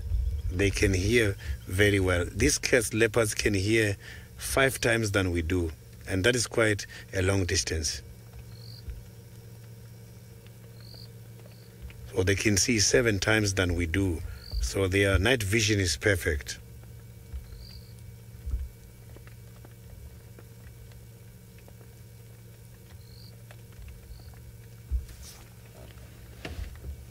She's lucky at the moment because taking down such a very big animal and spend much time still with a kill is a big investment. If you go to the other side of Juma, after a few minutes when the kill has been taken down, the hyenas will be there. Koki and the other clan members, they will be arriving in the area.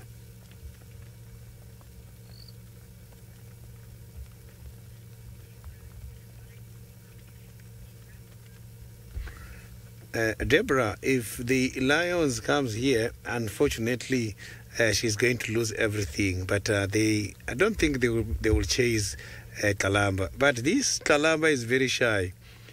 I want to see if any predator comes here. I want to see what is going to happen. I'm sure she's just going to avoid all the predators and go away. So she might do that for safety reasons. Because also when we're out on things such as walks, when she picks up our presents, she disappears and hide. So she's very much clever. She has been taught very well to hide away from danger. I can hear the hyenas calling now. But they are calling from very far.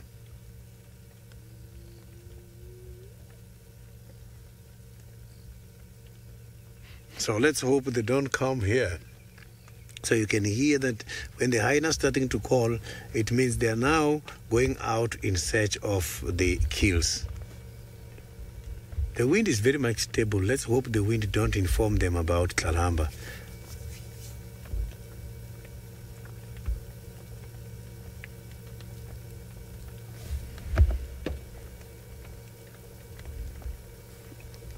Look at that. This cat is very wary. Look at that. So you can easily see those whiskers there. The whiskers, we call them the vibrissae. Those whiskers are the ones this cat is using in order to navigate in between the branches. When she's walking at night, she relies on that. She relies on the eyesight and those. They are very good sensors.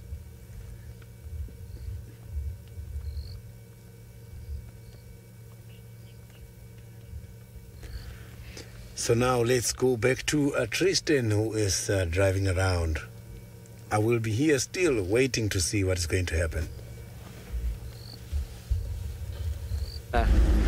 So we were driving, well, we are driving. We tried to come back towards Hosanna, but it's impossible to get to where he's gone now. With the rain that's starting to fall, he's gone into a little thicket, and so we're going to have to leave him there. I think we're not going to get much more from him, and it would just be too long distance of view with our infrared to actually get anything of any view. Now, the rain that's falling is still not very much. It's a kind of slow pitter-patter that's coming down, and I don't think it's going to be too heavy, but it's enough to make everything wet, and so we've had to put on our little covers to make sure that our screens don't get wet. And what we're going to do is that we're going to slowly bumble along the Buffelshoek boundary towards sort of Gallagher shortcuts. And the reason why I want to do that is I want to try and just see if there's any lines that are going to cross over behind where these buffalo came from, because the buffalo came are trailing the herd. And now Brenty's saying the dogs are calling around Gallagher shortcut. Well, I mean, obviously it's dark now, so we're not going to go and find the doggies, and we'll leave them. If we bumped into them, it would be one thing, but not going to actively search for them, even though we do have infrared. We'll just leave them to themselves. They've been chased by us already today a few times, and so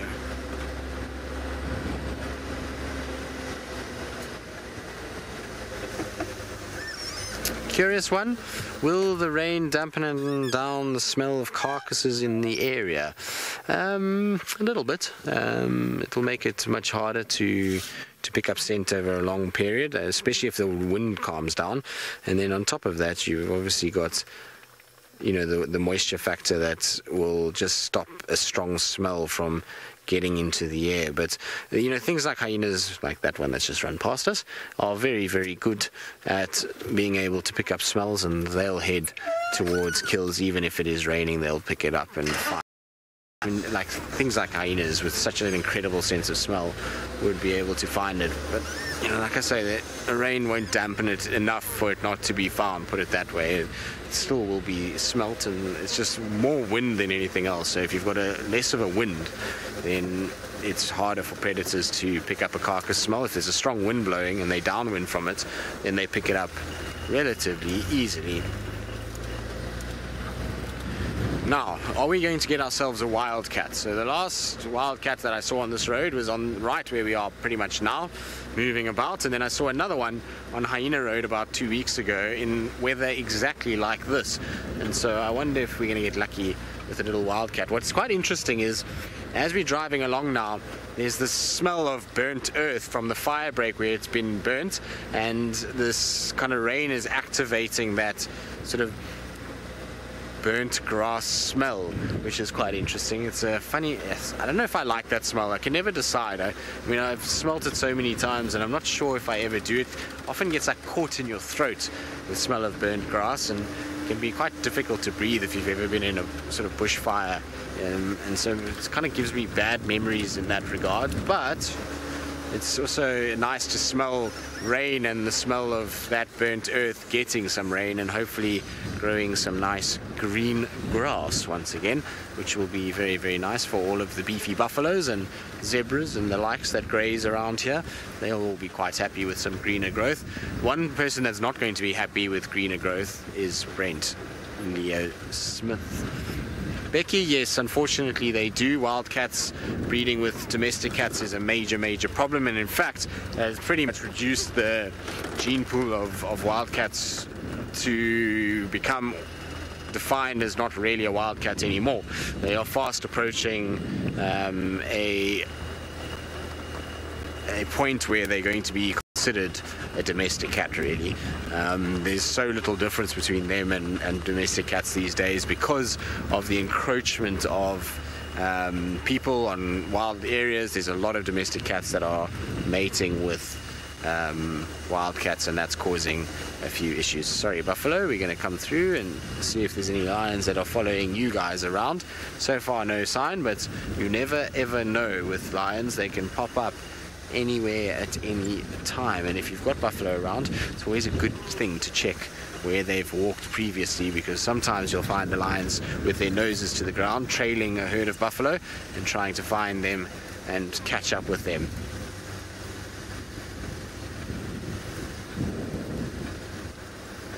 I'm just listening to the update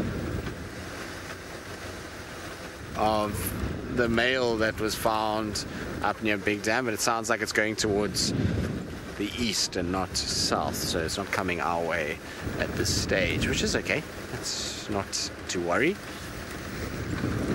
Maybe tomorrow morning they'll be here. If the buffalo are around, it's, the morning will also be a good time to check in these areas to try and find any sign of them moving about around here. No sign of them now, unfortunately, which makes me a little bit sad. Come on, Rusty. Rusty's accelerator often sticks. There we go. Now we've managed to unstick it. We can actually accelerate up the hill, otherwise we're about to stall there, which would have been quite embarrassing. And then I'm going to take Gari Cutline because the buffalo came from the dam side, so let's check that nothing's following them here.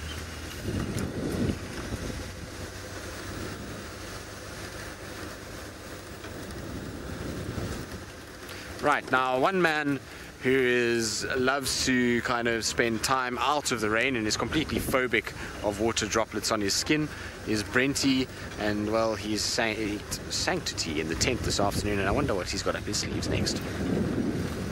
I don't like being wet on game drive. Having been on a guide for a few years longer than most people, I've spent many an unpleasant afternoon or evening getting wet, and also I'm the only one who has lived in a rainforest and been wet a lot. So if I can avoid the rain and getting wet and staying dry, I shall. Most definitely.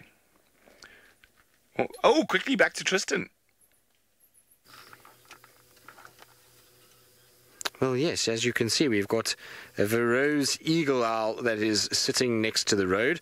Now, these guys are very cool. They're the largest owl we get out here. See them not that often. I mean, they are around and you hear them a lot, and there are some that occur in the Mulwati system, and drainage lines are always a good place to look for them. Now, why it's looking on the ground at the moment, I'm not quite sure. Unfortunately, we're having to use a bit of our light because otherwise the infrared is just not powerful enough. The distance that we're at is quite far because we didn't want any of these guys to be spooked. Now, I'm pretty sure it's on the ground because of owlets, winged owlets, because I am being absolutely covered in... Or actually, are they owlets? They don't look like owlets, actually. I'm trying to see on my arms. What are these? They almost look like part of the wasp family in many respects. I can't really see nicely what they are, but they're all over us. You can see them on the dashboard. They're walking around, so there might be a form of owlet that's kind of moving around, but they're absolutely everywhere, and I wonder if this owl isn't actually feeding off these guys. Right, so talking about feeding, it sounds like hyenas are on their way toward Klalamba, and I'm pretty sure they are going to rob that kill.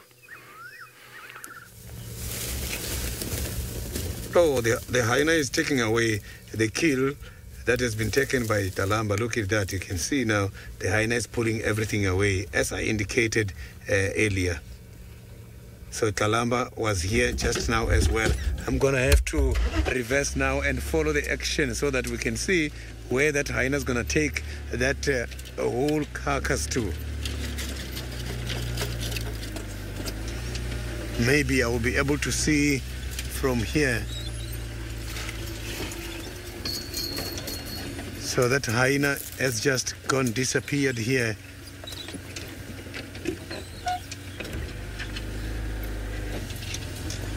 So maybe we will be able to see that hyena somewhere around here.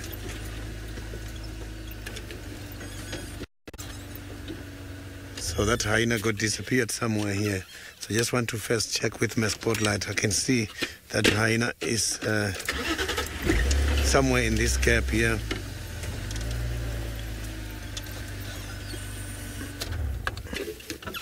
So that hyena is right there.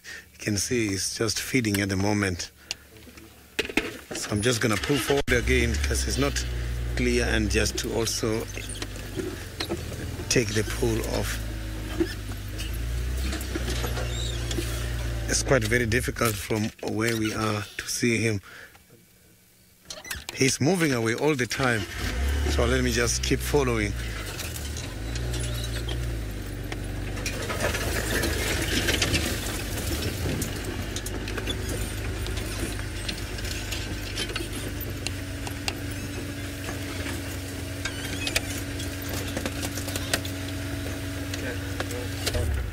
So I managed to reallocate him. You can see he's right there with the whole body.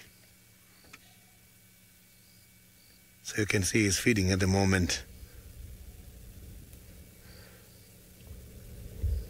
So now he's very much settled. So this is how Kalamba lost the kill.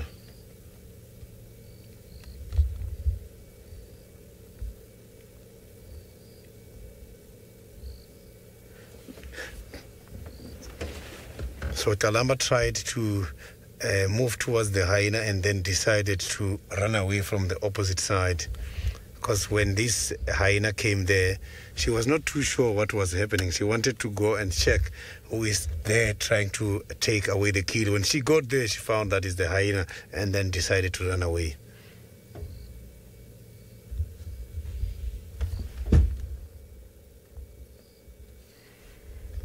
So you can see now this hyena starting from the stomach. Surely there is where he's now eating maybe the baby who was in the stomach.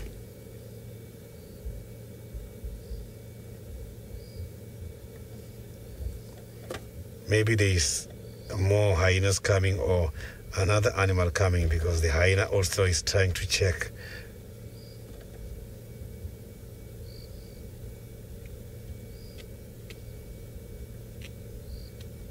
So a half of bread is better than nothing.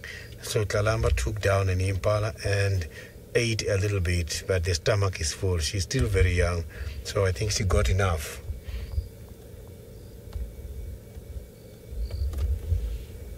So you can hear that these hyenas, they've got very strong, powerful jaws which can be able to crush the bones of these small antelopes such as the impalas.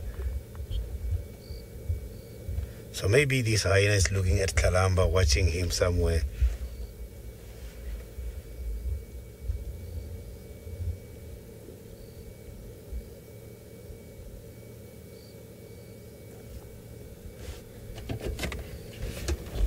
I'm just going to check around here just to try and see what this hyena is looking at. I'm not seeing anything at the moment.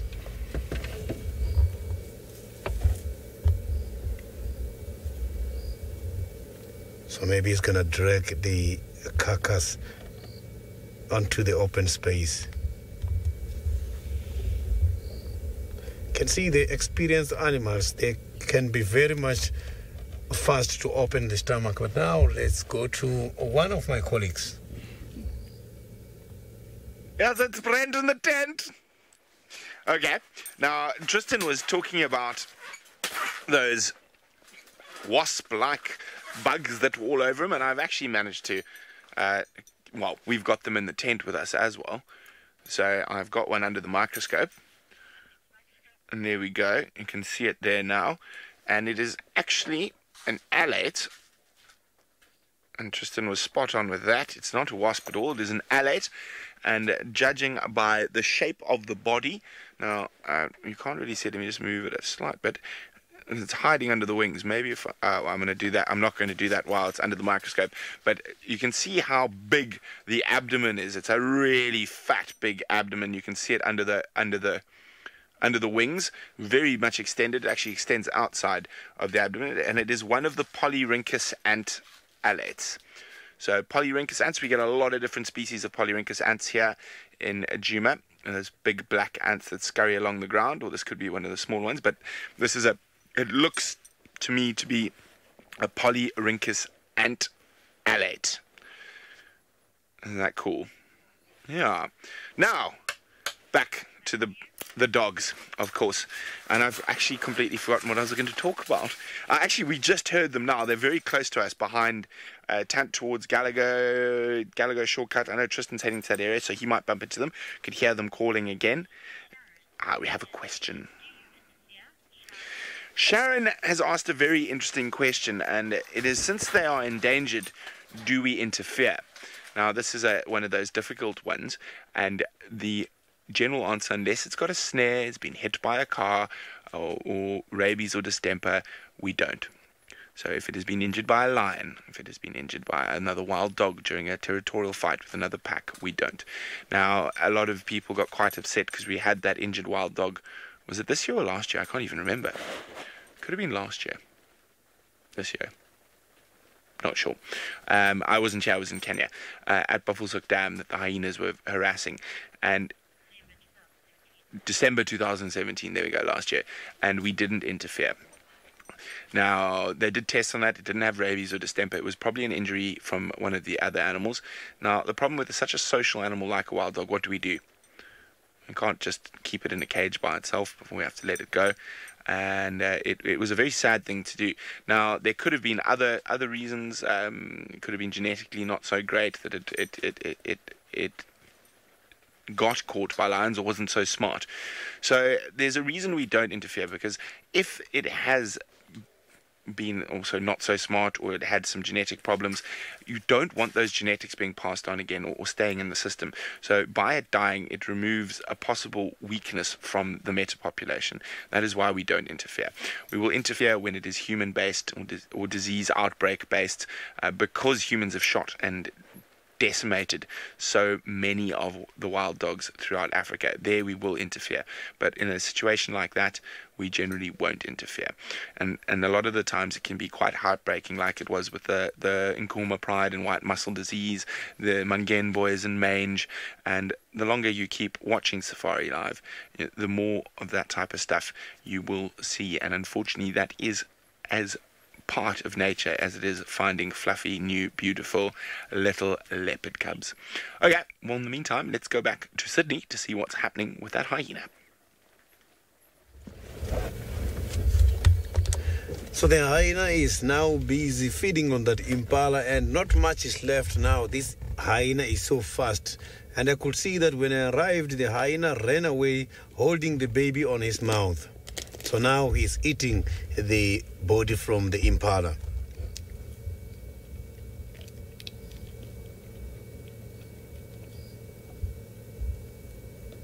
So you can hear those strong teeth now pulverizing the bones of this small antelope.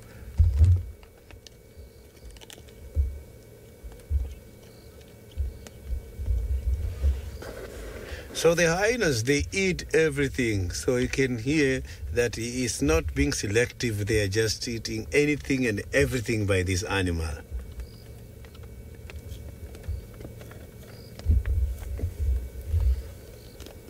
So hyenas are very much social, and sometimes they go out for feeding purposes and take back food at home. So I thought this one was going to do that when he was running away with that big carcass. So maybe when it's done feeding, look at that, now it's dragging it again. So you can see that the small aged cat Kalamba is feeding a very big hyena. So the hyena is now enjoying the benefits.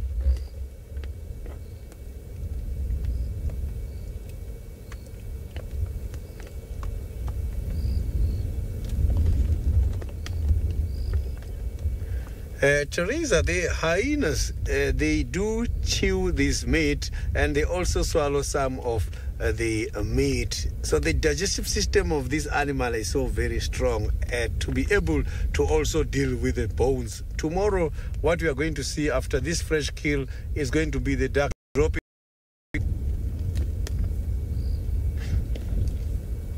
So these animals are scavengers, but they also kill. So most of their food is coming from their own kill.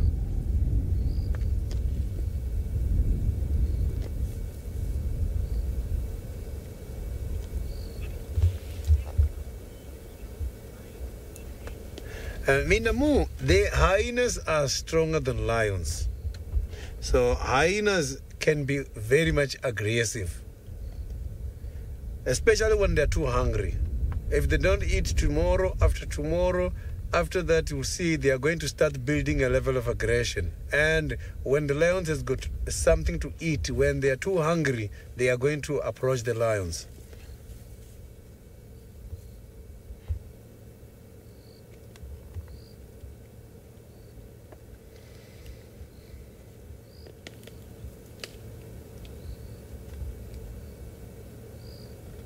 So you can hear that the hyenas are well equipped with those strong canines.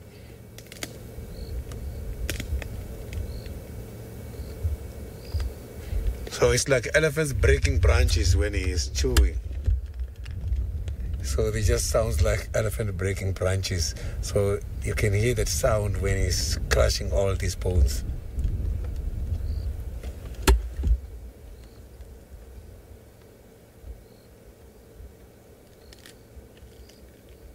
So I don't think there is much left there at the moment. So and this hyena is very much skittish, because every time I was trying to move closer to have a space, he was running away.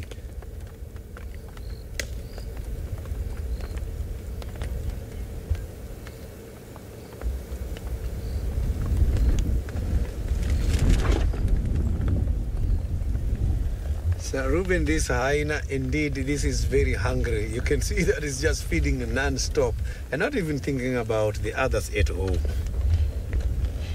So the other clan members are not around here. He's just by himself. And he has been calling a lot before coming here, because I heard him many times. But when he got here to the kill, he just kept quiet. He knew that if he calls, the responsible animal for the kill might investigate and come closer to defend the kill. So the rain is increasing at the moment.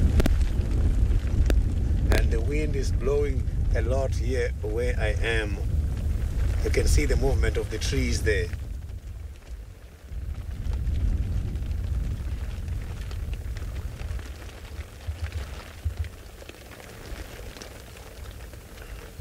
So this was a great afternoon, punctuated with quite a lot of surprises. Who knew that one day Kalamba is going to take down such a big impala at this age?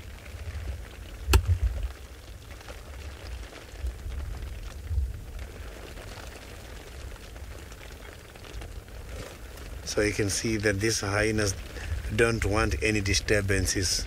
All it's doing is feeding. It's just that it's not aware who took down this impala. It's a very small leopard. So it was indeed a lovely afternoon with quite a lot of great sightings from Hosana as well as the hyena, together with a surprise from Kalamba. Thank you very much for all your questions and comments.